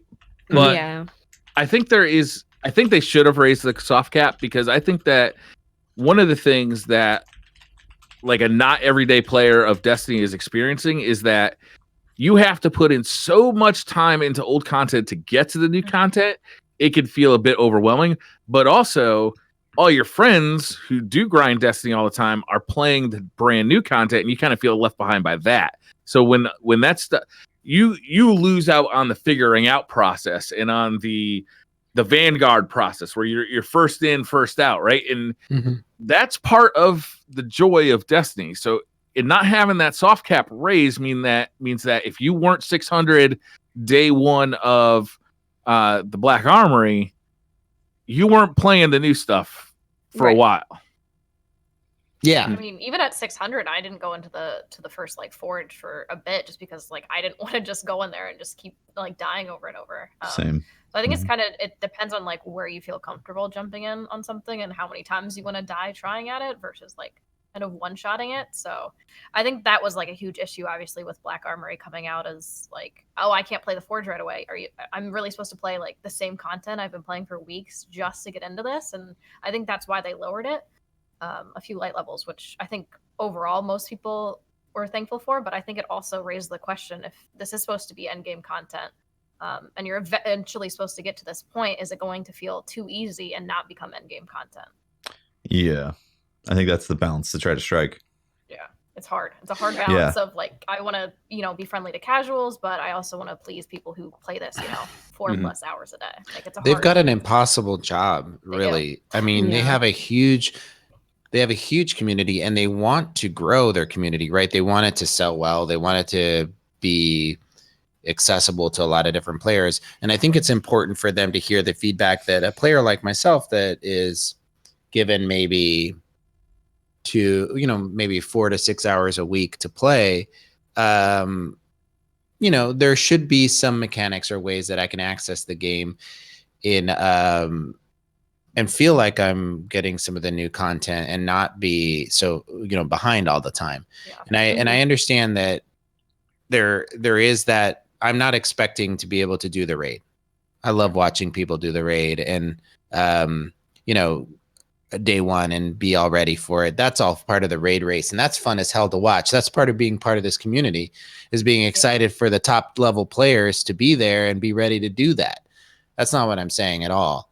What I'm saying is that there is some of these holiday events and some of these things should tip the hat a little bit to some of the casual players, and maybe if they are, I'm not seeing it the right way, but I definitely feel like I'm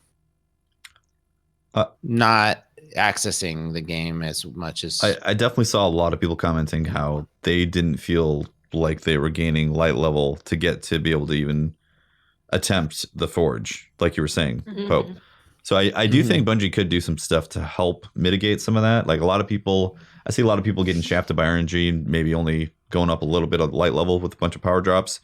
If you're under 600 right now, I mean, maybe they could put in a thing that guarantees each power drop is going to be a power drop for you, or is going to give you a light level boost. Like they could potentially do something like that to to help ease your position into it. Right. Because obviously, like, if they keep moving the goalpost every 3 months and people still haven't caught up, then I think they need to take a look at that and see what's up. Mm-hmm. Yeah, for sure. That's my main worry right now, is that, we're going to be, or we have like, people are going to be gaining levels. And by the time this DLC came out, people still weren't 600. And it's not, I don't think they need to worry about the people that play the 3 characters and stuff like that. Balancing around them feels kind of rough because there's a ton of people. There are a ton of people that only play maybe 1, maybe 2 characters that are still incredibly engaged with the game. Yeah. And, but they're not going to get the same gains, and they're still playing the game, but they're not going for power level, everything like that. So they're still going to feel locked out, even though they're still putting all this time into the game. And like I see a ton of people saying, oh, the game's grindy now. That's what you have to accept. And it's like I understand that, but at the same time, should a player that wants to play the game be locked out from doing all this stuff when they have, when they're still putting in all this time into the game? And it's a rough solution, or it's there was a certain elegance to Destiny 1 day one, where the bulk of the grind, like the longest part of the grind, was at the very, very end of it. Right? It's like getting from level 29 to 30 was probably the longest you'd spend on any one level of that grind, right? Yeah. Like, I wonder if they could kind of gear it in that way where your grind, like they give you, let's have a soft cap. I'd like to see a soft cap come out so that, like, if you're 580, you instantly can get up to current light level, right? It's like the relevant light level. And then your first 10 levels will be pretty quick, and your next 10 levels will be a little bit slower, and then a little bit slower still. And then it's like those last 10 levels are for the hardcore grinders, right? That really want to hit max level. But then when the next DLC comes out, bump that soft cap. Everybody hits that, to 650, right? Basically within and then we all start and we can play together again. Yep, go ahead. Kind of on the same line of just like, obviously it's kind of a hard balance of like pleasing casuals and pleasing people who play like for sure ungodly amount of hours every day. I think a really important topic and discussion that I'm seeing a lot lately, and something that I personally kind of have an issue with, is resetting of powerful gear and bounties for each season. Because I know that's obviously more towards people who hoard bounties, and I'm gonna say the more like casual players probably don't do that, like save up iron bounties and all that I stuff. Didn't. Yeah, I didn't. Did any of us? I didn't do Iron Banner. I only saved the week before. That's it. So I knew like the DLC was coming, and I was like, okay, I'll just save this week. But I think that's a really big issue that they need to look into, because that obviously kind of hurts casual players, because all these like people who put in so many hours are already thinking about saving for the next season. So I don't know if that affects casual players. I think that affects the people who are in like raid races and stuff. No, yeah, that's what I'm saying, is that that those people who are already going to be so high are going to be even higher. Like, I think the gap for that is bigger, which affects casual players. It affects Briar. It does affect psychologically. In terms of balancing stuff. You're like seeing people completing content way ahead of you.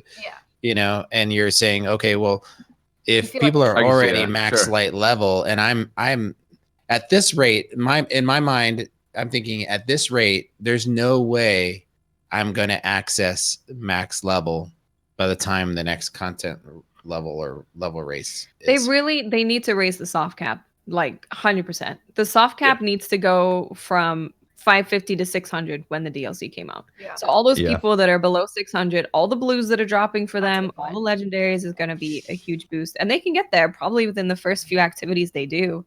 They'll be at 600. Yeah, honestly, just real quick, I like the light level race is really only important for a very small portion of the population. Yeah. So there really is no reason to hold back the majority with those power drops. Well, that's the thing. That's the thing, is that is something that they are going to keep in mind. As long as that's a system that players are capable of taking advantage of, that's what's going to be accounted for when balancing content. Right. So but if they if they move those blues though, like Watts said, make it so the blues drop up to 600 for people. So people who have limited time, you can only have like an hour to go in per day. if you get a set of blues, they're going to be upgrades for you. But that doesn't affect the hardcore population because they're already past 600. No. Yeah.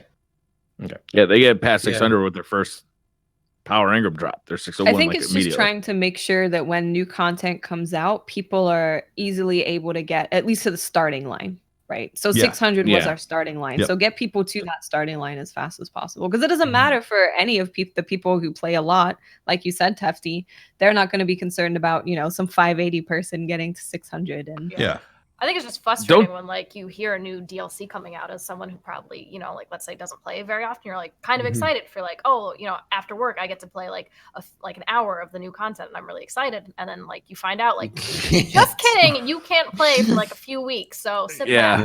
Yeah. That's harsh. That's harsh. Yeah, it really is. To be clear too, like I don't want like where the end game grind is right now. I like where they're heading. Like I like this trajectory. Yeah. I just want more breadcrumb. I want a higher base, right? So, like, if you started this DLC or if you started Black Armory day one and you were 560, I'd like to see you 600 in like a few hours of play, right? So you can start engaging with that new content. Absolutely. I think that's fair. Then possibly let's see a return of maybe some exotic quests so that people can feel like they're working on those as well. Like, not all of them, but a couple. A few exotic quests would be super nice. And to be fair, they are. It's just they're gated a month and a half later. Yeah, sure. Okay. Last word later on. I got a question to pose for you guys. What if weapons didn't have power level attached to them? Like what if wasn't that in original vanilla Destiny? There was no power on weapons? I don't remember. It was attack level. It wasn't on like Ghosts and stuff like that, and then it was on Ghosts, and now it's not on Ghosts. It was just your armor in the vanilla D1. Yeah, I think it was just armor. Yeah, it was just armor. Wasn't okay. Yeah. So what does this solve? My main problem that I see is people that play 3 characters versus people that only play 1 character, and then they still put in like the same amount of time, so to speak. Like Watts put in the same amount of time as Tefty, Briar, and I as we were playing 3 characters, and she, didn't really have as much to show for it as everyone else that was putting in time on 3 characters. Right. If weapons didn't have power levels associated to them, then when you transfer them to your other characters, it wouldn't affect. That's huge. Level. Yeah, that's huge. I mean, that's if you want to do the grind, if you want to increase the grind in Destiny, make each individual character. It's not really to increase the grind. It's it would, right? It's more players? Of like it's leveling the playing field, so to speak. Sure. Where if someone is going to put in as much time, like someone is really engaged with the game, they would like playing it, they're going to put in, 10, 15, 20 hours a week or something. But they're only going to play 1 character. They're not going to be left behind to someone that's maybe playing 3 across everything. It's true. That's true. Yeah, that's going to make the light level of people who go into that raid probably easier to predict by Bungie too, right? Exactly. That makes total sense. Patrick, you should go work at Bungie. Yeah. Have you ever looked into that? There was this weird time period where like I just kind of went off to find myself at Hot Topic, and I really considered it. Interesting. I feel like that Hot Topic career choice was a good one too. It was a cool experience. It's fun. It's fun watching you guys access the new stuff. It's definitely it would be cool to be able to get into it. And I'm not trying to say that I should have the same level as the hardcore players at all. But it definitely would be. Well, the other flip side of that, Pope, too, is that the way the season looks like it's going to play out is like, let's say you go away for a week or 2 during Thanksgiving or during Christmas. Like when you come back, you're going to be significantly behind. You're going to miss basically 2 events. Yes. So to me, I'm thinking there's other games coming out over the next few months that I really want to put some time into. It's going to be really hard to tear myself away from Destiny, which is great for Destiny. But for me, it's like, oh shit, that's going to be tough, man. Like Anthem comes out. I'm going to want to put a couple weeks into Anthem for sure. Stuff like that. It's going to be tough. It's going to be real tough. They got a tough job ahead of them balancing this game, and it's a moving target. And I think that they went the right direction for where they went with the game. They just maybe dial it back just a little bit yeah. I don't know if it's dial it back is the right word. That's not the right word. You're right. Yeah, it's just helping more people bring up like the bottom end. Like I feel like the top is at the right trajectory. Yes, but people who have an hour a week to play are kind of getting hurt right now, and they need to help them out a little bit. Yeah. And they could help them without affecting the hardcore. I really think they could. I think that's the trick behind it, because a lot of people in the hardcore side of things might be like, "Whoa, don't be touching my game. Things are good right now. We've been wanting this," and they totally can help that. They totally can help the casual side without affecting the hardcore. And it's a double-edged sword for them, because the hardcore are more vocal and carry a lot of influence, but the casual are a larger percentage of the population that plays. Yeah. Yes. So which one? I'm sure they're reflected in the analytics that they see too. Right. Sure. Yeah. Anyway, it's interesting. People that identify more as casual players are definitely becoming a little bit more vocal. As basically once Black Armory got released, I mean, we saw basically in the first 24 hours, like, holy shit, we can't actually play this thing that we paid for. WTF, Bungo. And they nerfed it within like how long did that take? I think that was a fair opinion too. They nerfed it. Yeah. No, that was an absolutely fair opinion. Yeah. Well, it's definitely interesting, and I'd love to see it. It's going to be interesting to see how they respond. We talked about this about how much can I contribute to the show when I can't access the content, right? Mm-hmm. I haven't played it. I signed in for the first time since the Dawning to download the Dawning on my PlayStation this evening. That's the first time I had a chance to play. So in fairness, I did it this morning. Well, that's for different reasons. But I think they have an extremely difficult job ahead of them. I feel like they're going in the right direction with the game. It's much more enjoyable for all people involved. They just need to. I'm sure they're looking at their base, but their casual players are struggling a little bit, I feel, right now. I think, like we said before, this was a really kind of testing the waters content drop. Mm-hmm. And it really is. It's super important for anyone who does feel left behind, be like, hey, I need some help getting to the level where I can play the content. Yeah. And I think they can totally do that. It's not going to affect the hardcore at all to help people who are lower get to the point they can play the content. Exactly. On the flip side, though, is that what we're staring at in the face is weekly content. And that's something that I think we've always wanted, right? It's good. Honestly, I'm loving the way that they're doing content now. I don't have this campaign that I'm going to play through once and then hate playing through the second and third time. I have just this thing that I can go grind as much as I want, and I'm enjoying doing that, and I'm being rewarded for doing that. It definitely feels much better. And as we start to see clues about Honda Civics, like I'm starting to get the feeling that there's a little bit of story here. And there's a story, yeah. Yeah, we are gonna get some of that. It's just it's more like the Dream City story stuff where you gotta wait a little bit, and it's gonna uncover as we go. Yeah. Mm-hmm. Well, there's some. Is there anything on the TWAB? We had a TWAB. So we had a bug report. Okay. That's basically what it was. Okay. All right. Good. Reported on the Dawning. Yep. And then there's a lot of stuff. Okay. I'm just going to summarize this. If you want to know about the bugs that they are fixing over the patch that's coming on the 18th and then the one coming on January, please refer to the TWAB as of this week, 12/13/2018. That'd be 13/12/2018 for you in Europe. Yeah. In other news in the TWAB, we got Mayhem coming for 2 weeks. 2 weeks. So 2 weeks of Mayhem. 2 weeks in PvP. I go in there for solid 2 games and then I leave. Yep. Also, the most adorable painting of a Guardian in a holiday sweater. That is all the way at the bottom. It really is beautiful. Levante. It's also all the way at the bottom, Briar, of the 12. We're not there yet. We're at the Iron Banner section. We're at Iron Banner. Iron Banner's coming during the week of Christmas, guys. I've never heard of Iron Banner. What's this new thing that we haven't talked about? Banner before?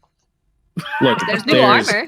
There's a PvP game mode that comes out where light is enabled, and hopefully by December 25th, you're going to be at high enough light to not get insta-gibbed by someone's hand cannon. Also, there's Christmas Day. They're bringing it out on Christmas Day. It comes Christmas noobs to the slaughter, Briar. Oh my goodness. Oh no. Why? Hey, I'm very interested in Iron Banner. The Titan doesn't have ginormous shoulders in their armor. That's true. And the cape's pretty good. Crown. Yeah, I like crowns. And the Warlock has a dress. Yeah, the Warlock. The Warlock's dress. The copies. They're bringing back year 1 Iron Banner weapons with random rolls. Mm-hmm. Destiny 2. How do you guys feel about that? Okay, so this is my only criticism right now with the way they're progressing with the end game, and it's stuff like this. Like, this is a looter shooter to me at its core, Destiny, and things like not bringing new Iron Banner weapons because it's just year 1. It's a little disappointing.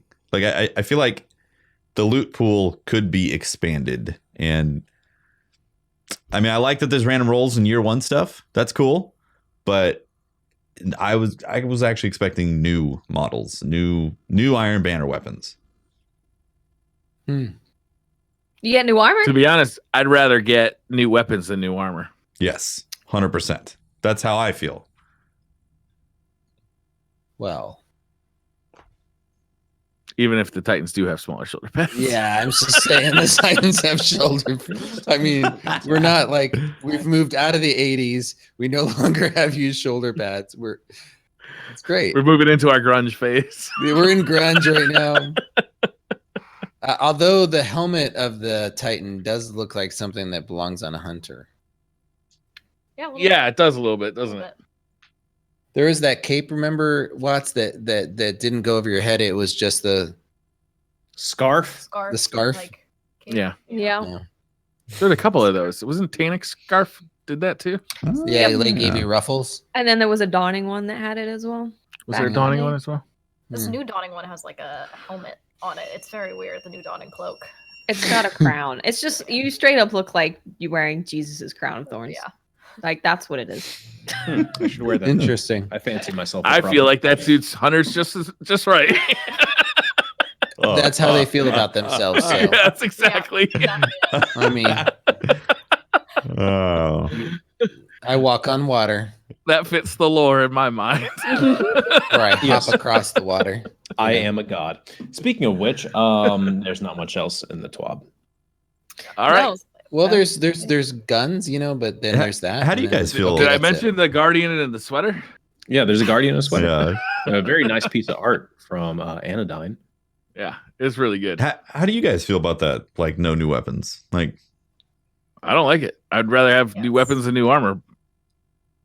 Yeah, I think weapons are definitely like obvious. Obviously, we all like looking good in Destiny. Sure. Like it's Yeah. trying to chase the best fashion. But at the end of the day, if you're using the same weapons for like weeks and months at a time, it can get a little stale. So I definitely think weapons are more important. mm-hmm. I have a problem with Destiny weapons right now in the fact that I'm using a lot of the weapons I'm using, especially in the highest end content, came out of the first raid or Destiny 1. That's because you don't have the Gambit Pinnacle weapon, Briar. That's right. That is why.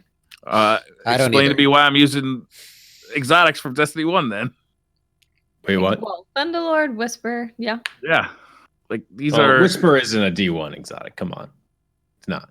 I mean, what do you mean it's put not? lipstick on any It's pig. not. It's the Black Hammer.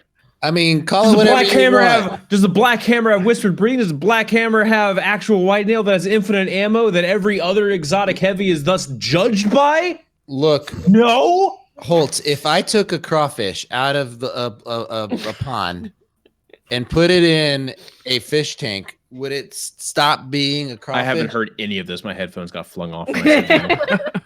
Said if I took a crawfish out of a pond and put it in a fish tank, would it still be a crawfish? What? I think people. I was just trying to put it in .exe context is so that you broken would right understand. now. Needs a All right, I patch. am now That's looking such a up crawfish on Urban Dictionary. Yeah, people have like such a strong attachment, I think, to old D1 stuff that they're like, oh, I kind of want to see it again. Like The Last Word. It's a great example. Everyone loves The Last. Well, not everyone, but a lot of people love The Last Word and want it to be back. And there's like also the side of like, stop bringing back Destiny 1 exotics. I want new exotics. So it's like they're trying to please both parties of people like having good memories with certain weapons and then like bring enough new weapons. I think as long as new weapons are brought out more than old ones, I think that's a fair balance. But if we keep getting like reskins or like same weapons, it does feel a little stale. Like I would like to see more new things for sure. Yeah. Well, it's definitely interesting to see them coming back. That gives you that nostalgia thing. Yeah. I just feel like we're getting plenty of that nostalgia thing. You know, with getting quite a bit. But at the same time, we're getting some interesting new ones like Anarchy. Anarchy is a really cool new concept type of gun for the Destiny universe. That's right. So I'd love to see them and the other exotics too, the bow and the sniper, and they're all pretty unique exotics. Yeah, but we don't have them yet. True. We don't use them when we get them. Well, and when am I ever gonna get in? I mean, I've gotten pretty lucky though with my exotic drops, but I hope by the time Destiny 3 comes out, I've gotten all of the Destiny 2 like exotics. To be honest with you, Pope, I kind of feel like they should go back to what they were doing in the end of year 1, where the exotics were actually easy to get. It was the catalyst that made them hard. Was nice. Also, where the hell are the catalysts? What the hell? Where are the catalysts? I feel like they threw that formula out with the bathwater, but I thought it was actually a pretty good formula. It's like everybody gets a little taste with the exotic, and like if you're really hardcore, especially if it's one of your favorite exotics, then you could go after the catalyst. Wait, who's throwing what out with the bathwater? The crawfish. Okay, got it. Crawfish. I didn't know you cook crawfish in bathwater, but that's well, soup to nuts, you know. Look, it's a lot of nuts. You're gonna call it bathwater. It's a saline water because it makes them throw up all the mud that they've ingested. So you want to purge that them, explains a lot. You're cooking crawfish in bath salts. No, you cook them in fresh water. You purge them in a separate bath of salt. That's why you want to eat their faces off. I got it now. No, you eat their tails. You suck the backs of their heads. It's like breaking off someone's head and then sucking like all the juicy stuff. It explains a lot. When you explain it like that, it just does not sound delicious at all. Not one bit. There's no way to describe eating crawfish that does make it sound delicious. Yeah. So just that sounds correct. That is the correct answer. There's that. Would you like to do a couple of Twitter questions before we have to wrap this one up? Yeah. Sure. Got anything burning topics you want to talk about? Well, you ponder that for a while, and I'll ask. I like Black Armory. There you go. We're good. I like it.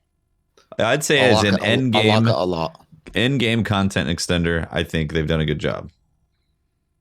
I really do. I'd agree. Yeah. Yep. We give them a B+.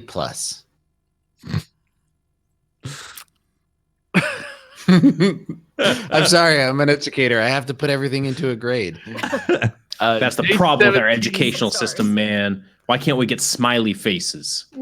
Completions. We need our grades delivered in emoji form. I gave them 4 out of 5 smiley faces. It's acceptable. Okay. Yelp reviews. J17 Falcon says, "Hey guys, love listening to the show every week. This is my first time asking a question. In the roadmap for Destiny, they say that Gambit will eventually evolve. What are your speculations on what will change? What would you like to see in the season of the Drifter?" It's a really good question. Ooh. You know what, Briar? Competitive Gambit. Oh God. Like actually selecting roles and having a separate playlist. Don't bring it into the regular playlist. Have a separate. So if you want to grind Gambit for the drops, you can go into the casual playlist. If you want to be super competitive and be like, I'm going to crush you, I brought the sweatiest loadout possible, you go into the competitive playlist. Yeah, you queue in as I'm the invader, and then you get matched to a team. That's what I want. Oh, interesting. Like in League of Legends, you can choose like which role you want, and it will put you with one of those 2 roles that you picked. So you're able to do that. That would be really cool. Where you're like, I'm the invader, secondary, like moat grabber. Or like, I just like killing ads. I just want to run the jungle. I'm just worried about how like toxic, I guess, competitive Gambit can get. Like people are already really mean to blueberries, in regular Gambit if you're going in solo, and then like someone dying with moats, like I can just see how that can turn so awful. Well, it is sort of maddening to watch somebody with like 12 moats jump in through the portal to go invade. And you're just like sitting there going, they had a feeling. And then come into chat and say, I did that because you were carrying too hard. They'd have to reach a certain rank before they're allowed in the competitive one. There you go. Maybe do a Gambit 101 class. Maybe competitive. Or they hold 15 moats and they continue to hold 15 moats and kill mobs and run over moats and then like backtrace, try to pick up stuff, and they don't understand why they can't pick them up. And then the invasion alarm goes off and they just kind of wander out into the open. It is pretty toxic though, Lauren. I completely agree. If you don't know, like I've seen it happen when my son was playing and I was watching him play and he was learning the game mode. It seemed, there's a guy that kept running up to him, smacking him and, and if only there was some kind of male figure around who could have taught him the ropes and taught him how to, it's a discussion for a different day. That's a whole nother.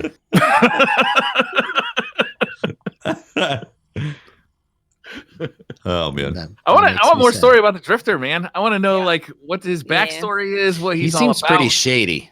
Man. Like I don't give a shit about the game mode. I want to know more about the dude. He is definitely one of the most interesting characters introduced in the Destiny world so far. Yeah, he's cool. He's dangerous. He's a backstabber. He's what we will see in D3 as our dark side guardians. Ooh. Oh gosh. Mm-hmm. The leader of the dark side? He's going to be part of them. There's no leader. They're like. He's going to open up his sack full of whatever it is. Primevals. Balls? Tell me more about his sack. He's got a sack full of primevals, man. He's going to crack that baby open. He's like Santa Claus, but from like the dark side. All right. What is that guy called? Like the Krampus? Krampus, all of them. I think they're all versions. Whatever. Right? The Bill asked, was anyone else hoping that we entered the area of the tower where Ava was? There would be a cinematic of those who played Destiny 1 going up and hugging her, welcome her back. Oh, Ada? It would have been a nice touch. Wait, Ava Levante. Ava Levante. That would have been. I mean, this is the first time we've kind of seen her at a higher quality. Like she actually has a face. So, like, a little bit more personable this time. Yeah, feels like like a grandmother. So it's definitely nice seeing her again. I'd skip the cutscene. Even the first time. Dang. I didn't care about her in D1. I'm not going to care about her. In Why would you not care about her? She was the bringer of fashion. Yeah, she had cool stuff for you. She never brought anything for me. She organized your inventory. If you get a heart tattooed on your ass, it better be as black as your normal one.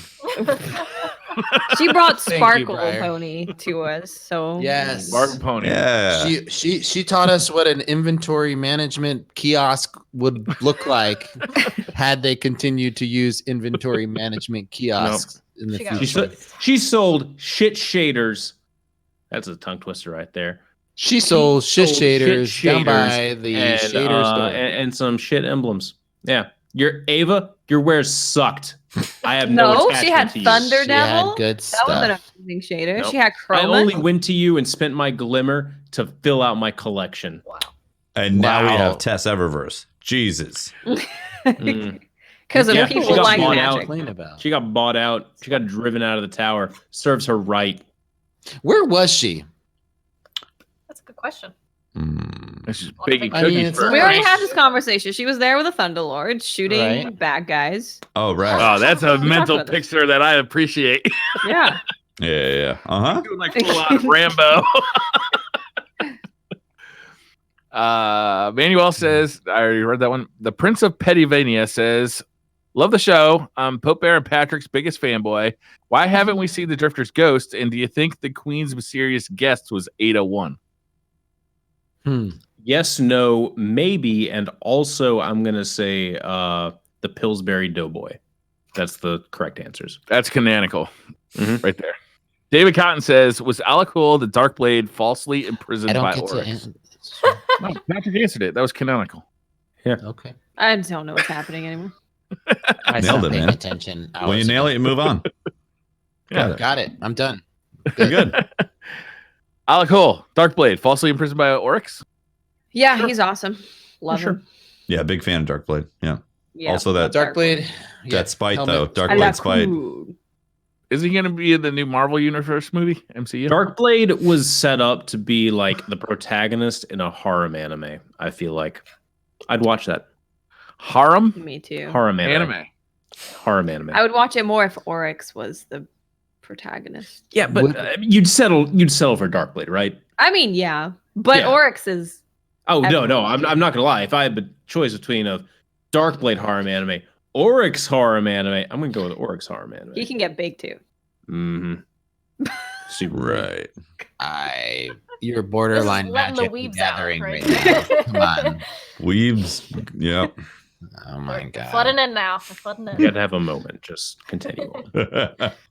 Oh, so it's cartoons about fucking. No, it's about No, that's hentai.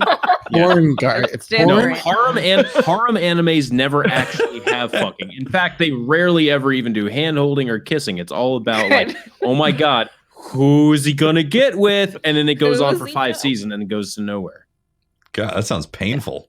Jesus. So it sounds like a big awful. tease. It's great. So you watched the first 6 years of The Office. Whoa, you take that back. It's like tantric anime is what it is. Yeah, with no payoff. Anime. Yeah. Zero Uno says, Teft, you said you want more weapons to grind for. How would you improve on that? What would you do to make more weapons to grind for? I would have sets of weapons for each forge with all the types in there. Ooh, full sets? Yeah, full sets that you could grind For each form? Yeah, so Sounds there. expensive. It does sound expensive, but like it's a looter shooter again. Like that's the biggest thing. I think the reason why we don't see it right now is the sandbox. I've said this in the past. I'll say it again. The sandbox is set up for raw damage. So things that are just straight up damage focus is what you end up going for. Outlaw Rampage, Outlaw Kill Clip, Whisper because of the sheer possibility of all the damage. If the sandbox had more options for different types of things to proc that isn't just purely damage per second, then I think it would open up a lot more opportunities for different loot. So it's possible it's just straight up a D3 thing. So what you're saying is buff box breathing back to its normal state, so then both snipers would have other optimal roles beside rapid hit triple tap, and then also linear fusion rifles would be a viable source of DPS from the heavy slot, enabling you to put exotics in other slot instead the heavy slot. That's a step in the right direction.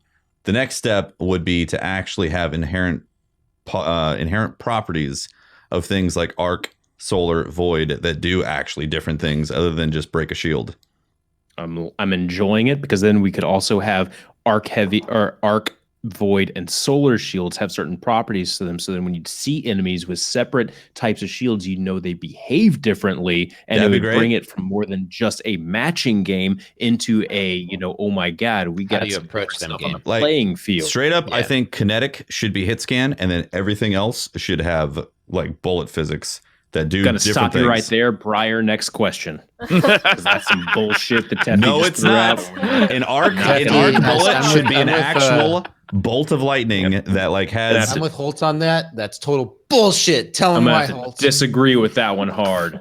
Yeah, get in there. Your arc, Mm. void, solar bullets should behave differently from kinetic. They just straight up You know, should. Teffy's got a point They there, should. Holtz. No, they absolutely should, and they should still be hit scan. Mm-hmm. I mean, hit scan's boring.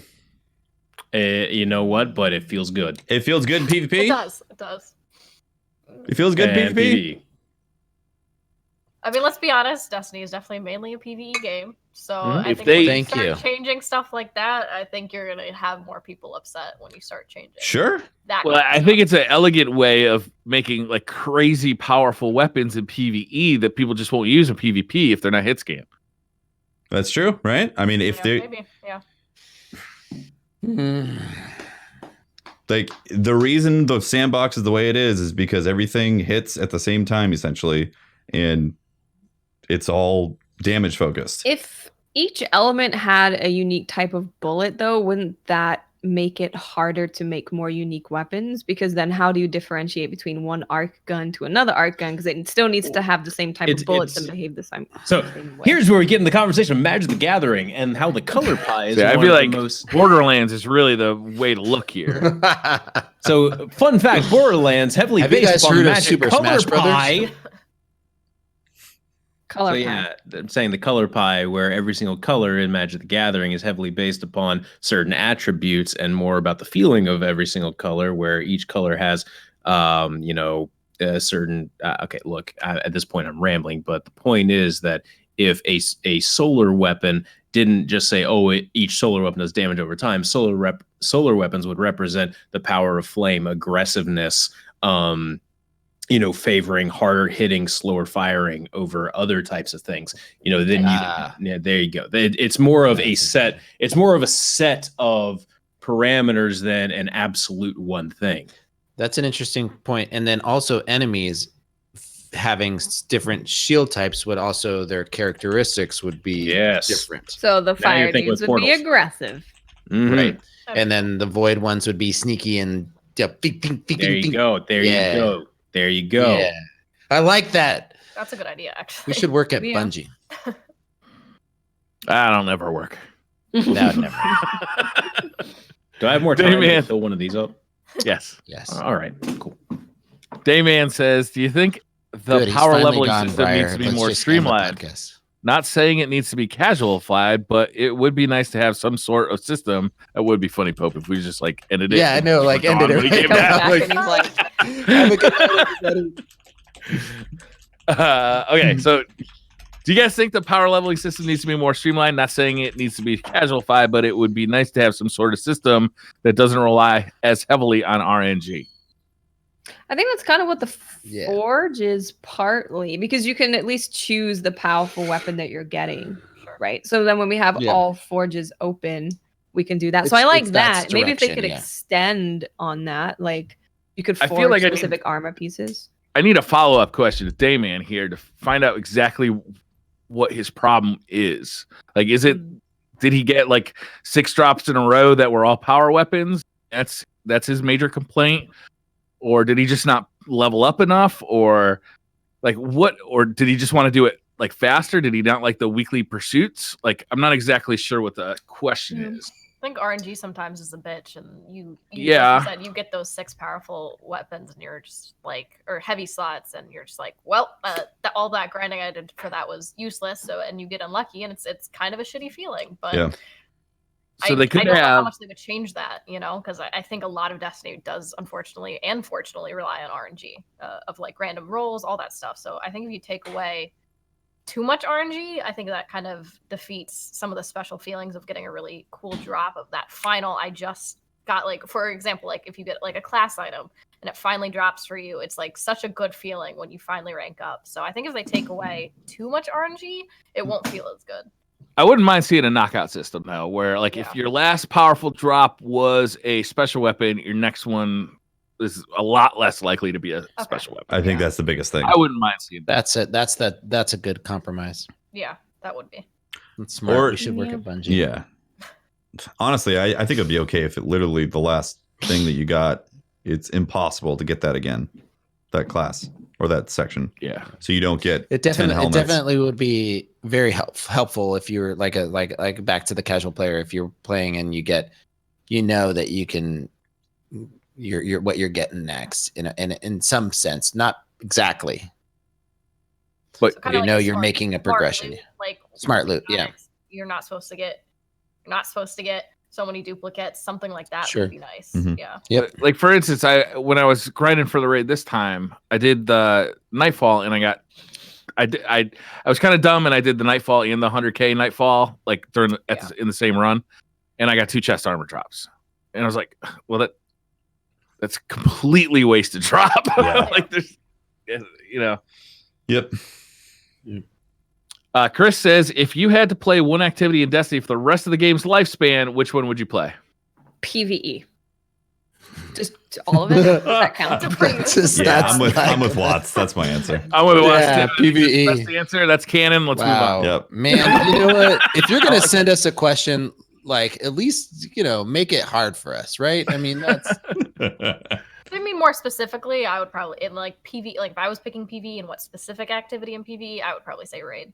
I think that's just the most fun because it's one of the bigger activities, and I always find playing with more people is always a better experience. I would go strikes. I love the strike playlist. I'd sit in the strike playlist and just zone out to. I'd go in between you guys and say dungeons. Ooh. I don't think I would play this game if I was restricted to and just one really activity. bank on them making a lot more dungeons. Briar, that's not the question. You have to pick one. I don't think I would. Like, I don't think I'd play this game.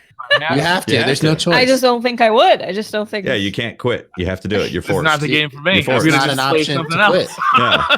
This is not a sensible. I hear Super Smash Brothers is fantastic. I'm gonna go check that out. There's nothing sensible about this approach. You have to pick something. All right. All right. I'm gonna go with the tower. You get snowballs, lanterns. Yeah.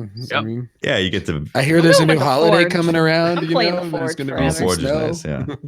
Well, at least I get loot like the whole time, like meaningful. But you couldn't rank anything up because you can't play anything but the Forge. But I can go and get weapon frames because that's the Forge. Oh, yeah. I can even level them up in the Forge. The frame. That's true. That's true. I think I'm gonna go with strikes also. Strikes are actually they're in a better spot than they were. Way better spot than they were a year ago. What if we never get a new strike? That's gonna suck. Like, I think bring back strike like specifically is kind of important. Yes, we've been harping on that for years. And not just one thing. Like, I know this is an expensive thing, but if they had a set of armor and or weapons that go with each strike.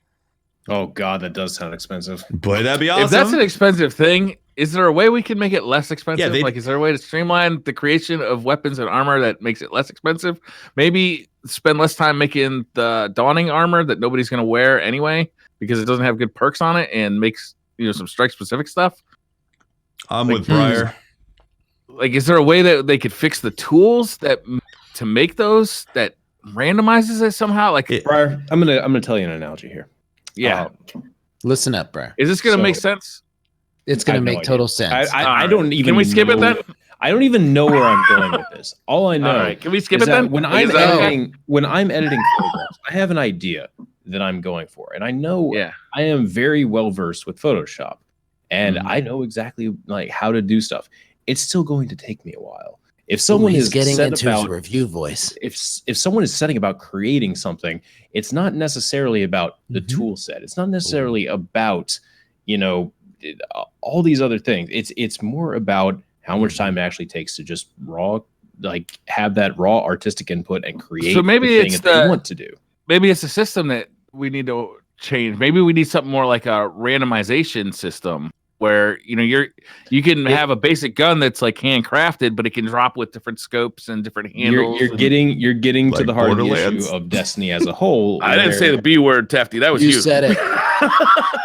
No, Briar, you're actually getting to Briar. You're getting to the heart of the Destiny as a whole here, where a lot of the content that Bungie uses is it's good content, but it's not used efficiently.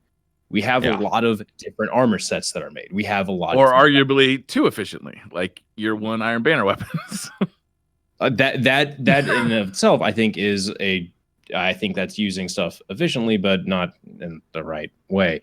We have activities that have like a set thing from them, and then they rarely ever get stuff outside of it. Stuff isn't expanded upon. It's made for like a one-time use thing almost.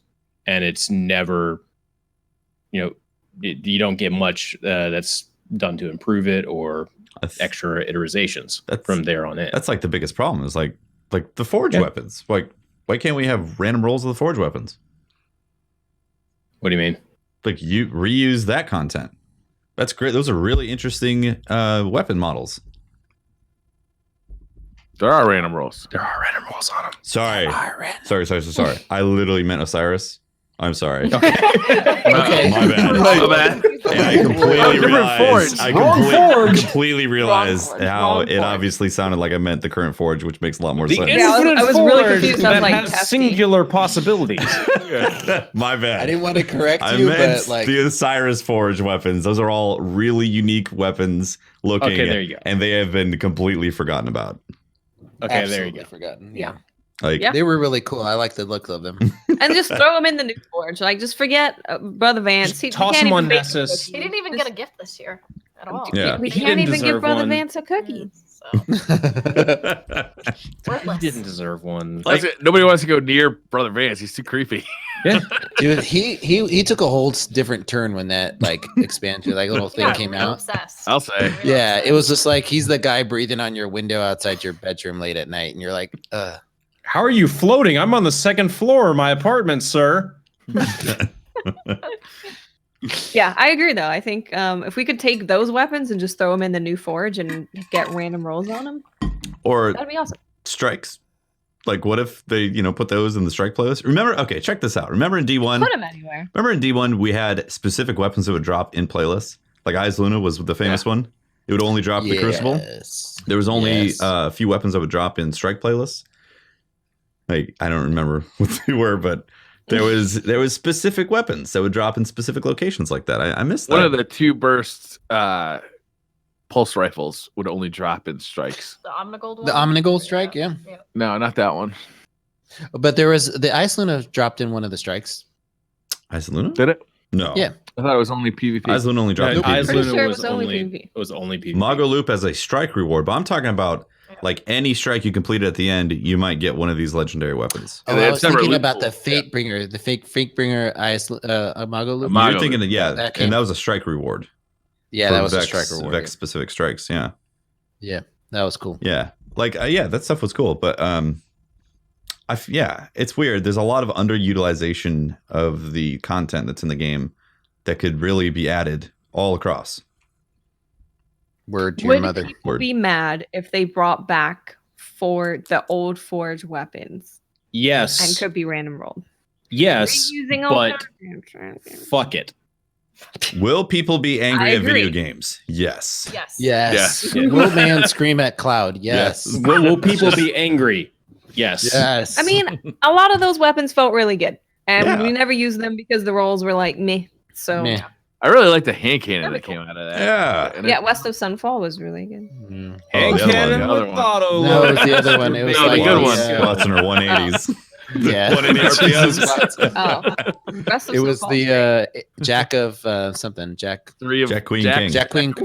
Yeah. Jack Queen King. Jack Queen King. Yeah. Droid Xmas says, "Yo, Briar, my friend XX420 No Scopes XX just wants to say thanks for asking the tough questions." You're welcome. That is a lie. Why do we let That is a Briar planted pick- question. He's curious Sorry, to know what's your question. stance on the one-eyed mask in the competitive playlist as well.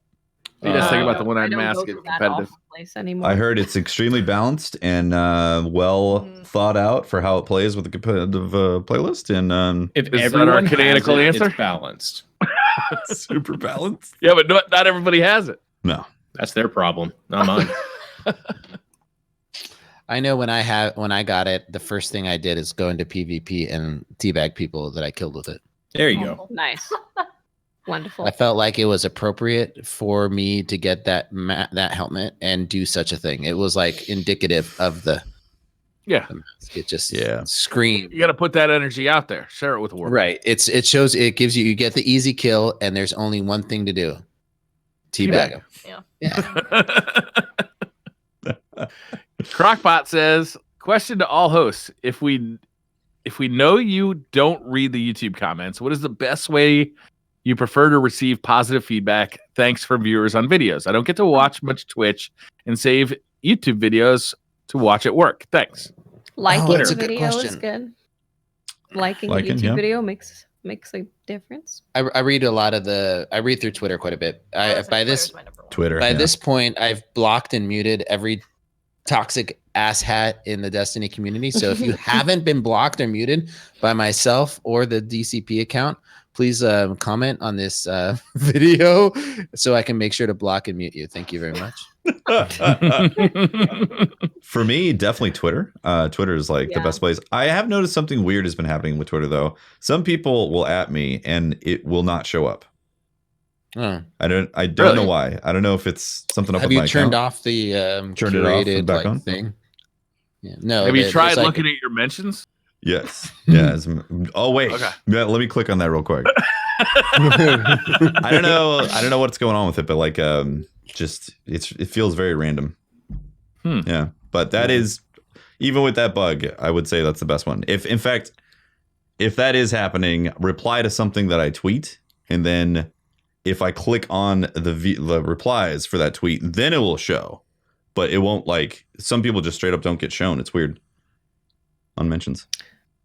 Yeah, Lauren, where do you go? Where do you get the most of your feedback? Twitter for sure. Yeah, I mean, obviously Twitch chat, but like Twitter is like my number one thing. I mean, I probably like look at Twitter too much. Like I'm the type of person that will like open Twitter, scroll down my feed, scroll down my mentions, close it, and like 5 minutes later open it again, just repeat the cycle, just hoping for more things. But yeah, I'm definitely on Twitter the most. Do you use TweetDeck, or is it just the Twitter's TweetDeck? Yeah, TweetDeck.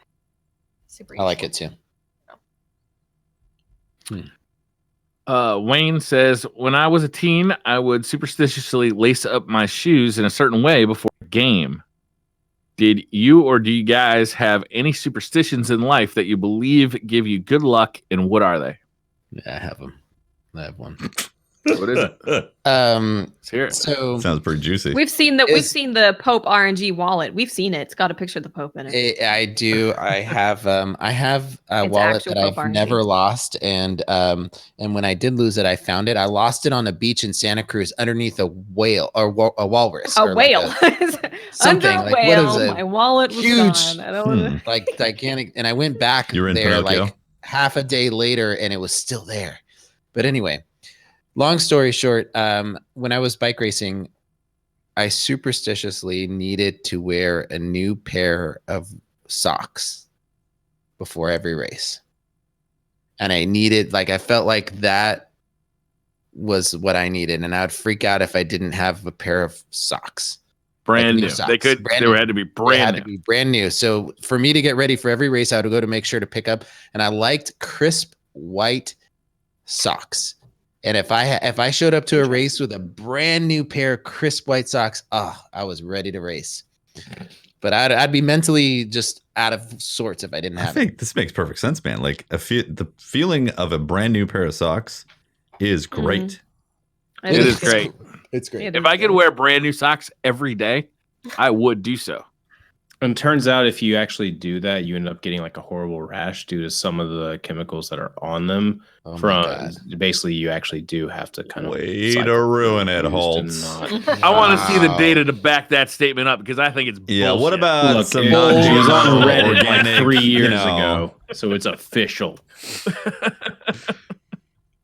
Yeah, organic cotton. Hello, come on. When I play Magic, talk to me about socks. When I play Magic, I have to draw my cards and tap them a certain way, and if I don't, then I feel like I fucked up my karma, or I fucked up, Mm-hmm. When I do drugs, I have to stick my head out the window and look both ways to see if there's a cop every time. Otherwise, I'm super paranoid. That's really difficult to do when you're driving down the interstate at 65, isn't it? True. Oh yeah, that helps. I don't have anything. Yeah, I'm trying to think. Come I on. think so. Superstitions? I mean, No superstitions. You don't like turn off the light so. switch three times every time you come into a room. That's just OCD.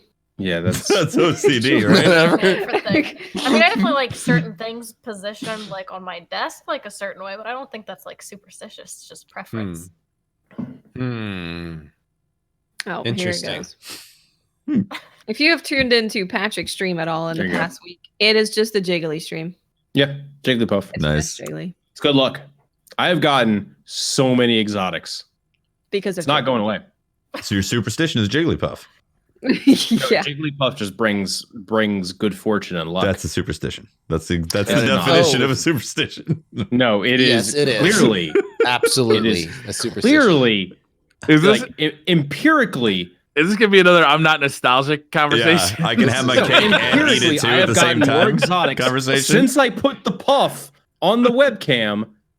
Then when I didn't, I thought about picking up a Jigglypuff from Amazon like the day before Black Armory came out because I witnessed the RNG. Yeah, it was disgusting. It's a thing. God, you guys. This is how new religions are formed and all that. All hail Jigglypuff. I have made to date 2 separate religions. Okay, so I will send Jigglypuff all of my money in hopes for fortune in the future. Please send my address, Briar. I will forward it to the Jigglypuff. Jigglypuff is very busy and doesn't have time to set up a PO box. I also don't have any superstitions. Like I don't have anything that I have to do before. No? Have you tried looking out both windows when the? I should do that, honestly. I should have You that. could try getting really drunk or really high, and then you don't remember if good things happened or not. But maybe they did. There you go. Okay, yeah, that makes sense. Yeah. And you'll be happy no matter what. So true. Good things always happen when I'm drunk. Exactly. Everything's always great. And I mean, I guess so. In my wallet, I have a picture of my family, and with a picture of my family, I feel like if my family's close by, I don't feel like anything bad's going to happen to me. So I think those are kind of superstitions that I grow like out of just. I don't know if I think I have like the exact opposite Pope. I feel like when my family is around, I'm constantly worried something bad shit is gonna happen. But when they're not around, like I'm not worried about it. Like if I'm with you guys at Guardian Con, I'm not worried about like awful shit happening. But if like my whole family's there, I'm like, is this building gonna fall down? Are we gonna get hit by that bus? Like how many different ways? But if you're with your family and something bad happens, at least you died together, so it's good. That's fucking morbid. That's the anime talking right there. The Mohican Knight says, in a WWE cage match, could all of DCP Live and Laced Up Lauren together take out the Big Show? Undertaker. Well, Briar is a professional wrestler. So yeah, but I mean, I'm gonna do what we do in PvP, and just stand behind Watts and let her go down. Good idea. So wait, how many of us? You got the martial arts, right? You got the martial arts training, you know? Just a little, yeah. Yep. There's 6 of us. Like, we got this, Watts. We got this. We got good odds. Yeah. Well, I mean, undefeated Watts. Watts, I'll be the support player. I got you. Can you bring soup? Because then we'll soup to nuts. Soup to nuts. Yeah. He'll equip soup to nuts. The rest of us will equip the boop cannon, and then you go to town. Okay. I think if we have Can we get strategy, an exotic in Destiny that's just throwing soup on people? That's exotic. Yeah, I want at least an emote. Soup to nuts emote. I want it to be one of those 2-player emotes. I can't believe you guys haven't heard of that saying. Oh, before. yeah. Now I'm gonna use it all the time. Yeah. It's relevant now. You have to. Yeah. I honestly think if we came at it with a strategy, about my mom, so I give him the old soup to nuts. You know what I mean? So I think like if so Briar, you know how if we're stranded in a mountain, we crash in a mountain, we're gonna eat Briar first. There was a follow-up question about this. If we sacrifice Briar to Big Show, and then while he's eating him, Briar? right? Just like destroying him, right? And he's focused on Briar and just pummeling him, right? Briar's the tank. I got it. Yeah. Right. We sneak in and attack him. I mean, that's basic RPGs type strats here. You know, I think Briar uses taunt, aka. This is fucked up, guys. Fucked up. Briar, the tank is a selfless role. Thank you for performing it. Thank you. You will take the punishment, but we appreciate it. Fire team chat wouldn't throw in one of their own.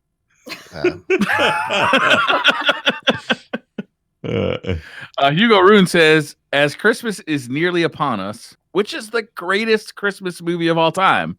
Die Hard, Die Hard 2, Lethal Weapon, or The Muppet Christmas Carol? None of the above. Muppet one really threw me off on that list right there. The Muppet one did? Yeah, it was just like Die Hard 2, and then Muppets. Like that just Lethal Weapon. Oh yeah. Same difference. I mean same movie. Yeah.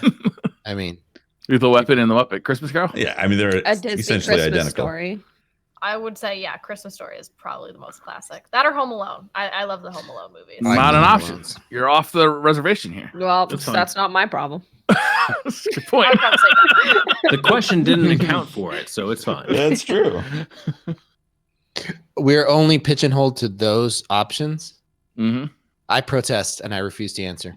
I will turn the TV off. For once, I'll agree with Pope. Guys, that's not how it works in these questions. It is how it works. Briar was trying to say it wasn't going to pick a Destiny event to do for the rest of his life. I mean, it doesn't work that way. You got to pick one. It works. If I had to pick one, I'd turn off the TV. What? Wow. I'm with Watts on that. Way to get with the Christmas spirit, Grinches. Watts and I turn off the TV. I'm going with the Your heart I'm is turning two off the sizes TV too to spend small, time with my motherfuckers. family. Yes, thank you. I don't That's know. what's Christmassy more than that. You could always have it in the background. Total bullshit. Yeah.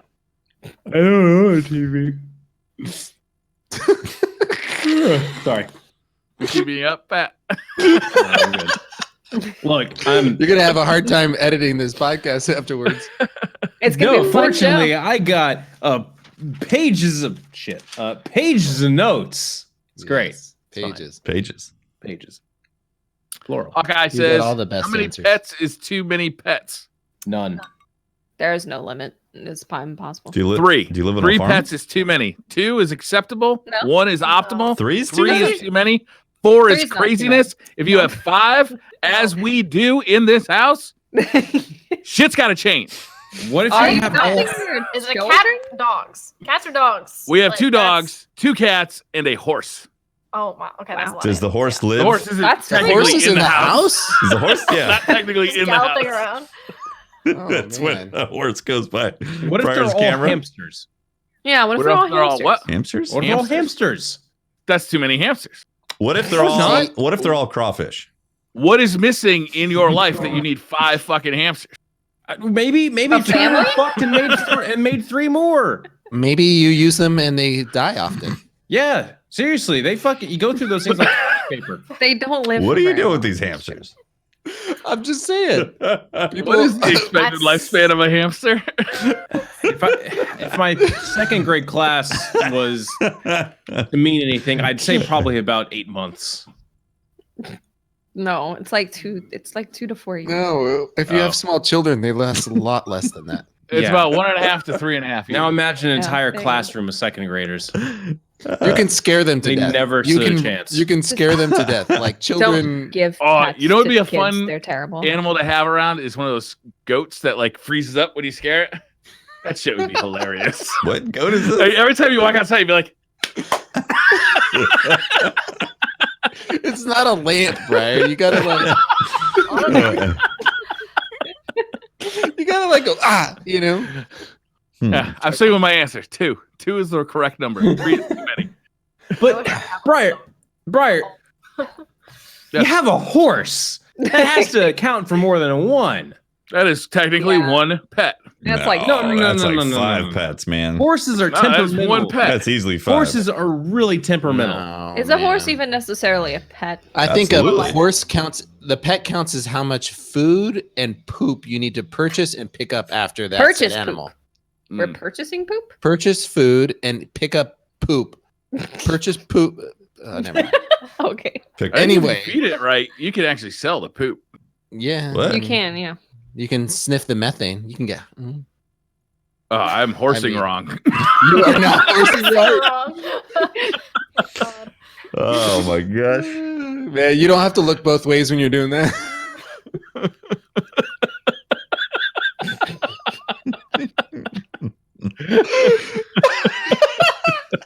Oh dear. Oh, it's gone to madness, guys. All right, last question of the night. No, we need to keep the party rolling, please. Okay. We're done, Trinot we're done says, tonight. if your farts can be equipped with random rolls, what would be your god roll fart? He says, mine would be my previous I can't escape the fart. volatile launch, firmly planted, head seeker, and explosive payload. I So mean, we're- okay. Who that's submitted this? Probably someone from your chat. Thank you. Ah, man. We don't get those kind of questions around here from our community. Head Seeker. Yeah, this is definitely a first. Seeker. Yeah. Head Seeker is pretty amazing. Yeah, that's pretty good. I do like explosive payload though. Yeah. They're all explosive Payload's payload. great. Come on. How about would Icarus work? Or? Oh, Trench- more in-air accuracy Trench on barrel your... and box breathing. What Cluster about, bombs. what about under pressure? cluster bomb. Box breathing is a good one too. What about surrounded? Oh no! Surrounded is great. Oh man! Threat detector, so the whenever best it one. happens, it just... Oh yeah, it Yeah. surprises them. Yeah. Yeah. Aerosol, that's pretty good. Grave robber. Oh my god. This is pretty good. Love these. That's a good way of ending this thing. Moving target. Moving target. Final round. Oh shit! Oh. Luck in the chamber. Look in the chamber. Crowd control. Crowd control's amazing too. Oh my god. I feel like there's no bad answer here. There's no bad. There's not. It's all great. It's all great. Mulligan. Mulligan would be good. Cluster bomb. Virulence. Good question. I like it. That was a good way to end the podcast. Bart What Jones. about right. blind shot though? Still giving after all these years. Thank you all for tuning in to this episode. Oh, thank you for making it to this point in the podcast. You all are wonderful people. If you want to find more of me, I am at Holtzman_YT on Twitter, where you can find me discussing the finer points of life, like how cluster bombs is a more viable strat for farts rather than flying around. Mm-hmm. Mm-hmm. I'm Briar Rabbit. You can find me on Twitter. Just look for Briar Rabbit. You can find me streaming on weekday afternoons. Just look for Briar Rabbit over on Twitch. And that's it. I'm Tefty Teft. You can talk to me at Teft on Twitter. You can catch my streams, twitch.tv/Tefty Teft. Usually stream in the evening time, Pacific West Coast time. Hidden hand. Backup Hidden player. hand. Oh my god. Yeah, pretty good. Watson, are you next? Yes. I am Miss 5000 Watts. You can find me on Twitter, Twitch, and YouTube. Just look for Miss 5000 Watts. Lauren. I'm Laced Up Lauren. You can find me on Twitch and Twitter every single day, basically, except Sunday. I'm live. And I would highly recommend, if you haven't seen Lauren's streams, you should check her out. She will be in the description and of the video, or the wherever you're listening or watching this, she'll be in there. So click on it, check her channel out. There's a great community. The Cool Kids table is very welcoming, and I highly recommend it. This has been Pope Bear. You can find me on Twitter at Pope Bear. You can make sure to follow the podcast at DCP_live. We've got a bunch of great shows coming for you. If you're listening on YouTube, make sure to hit that subscribe button. It helps us out a ton, and all that stuff. So thank you. Yep. All right. That's it. Holtz? Should I do other stuff No, too? that's it. No. What else That's you it. got? I got stuff about the calendar. You know, we got Ninja coming up next week. Yeah. Awesome. Super Almost Store. the Store. end of We the gotta year, too. start pimping that store. We have a store? Yeah, man. Yeah, we have a store with lots of stuff It's on in it. it's in the description. Store So check it out. We got and a stuff in there. Bug. And a Patreon, right? Shirts. We have Yeah. a discount Pretty for sure there's- scuff? Well, There's the a thing is, pretty Patreon- hot looking fedora up in there. The Patreon is actually a very exclusive group. They you know, Right. I mean, if you want to be a part of them, you got to know the handshake. So Yeah. They don't let me hang out over there. Soup to nuts. All right. Soup to They don't nuts. like fart Yeah, jokes no up in the soup to Patreon. but thanks All right, again. yep. Lauren. It was really awesome having you. Trench barrel. Thank you very much. Having me. Oh my gosh. Thank you for watching, guys. We are going to roll some credits and then we'll be back to read out some subs. All right. Thank you very much.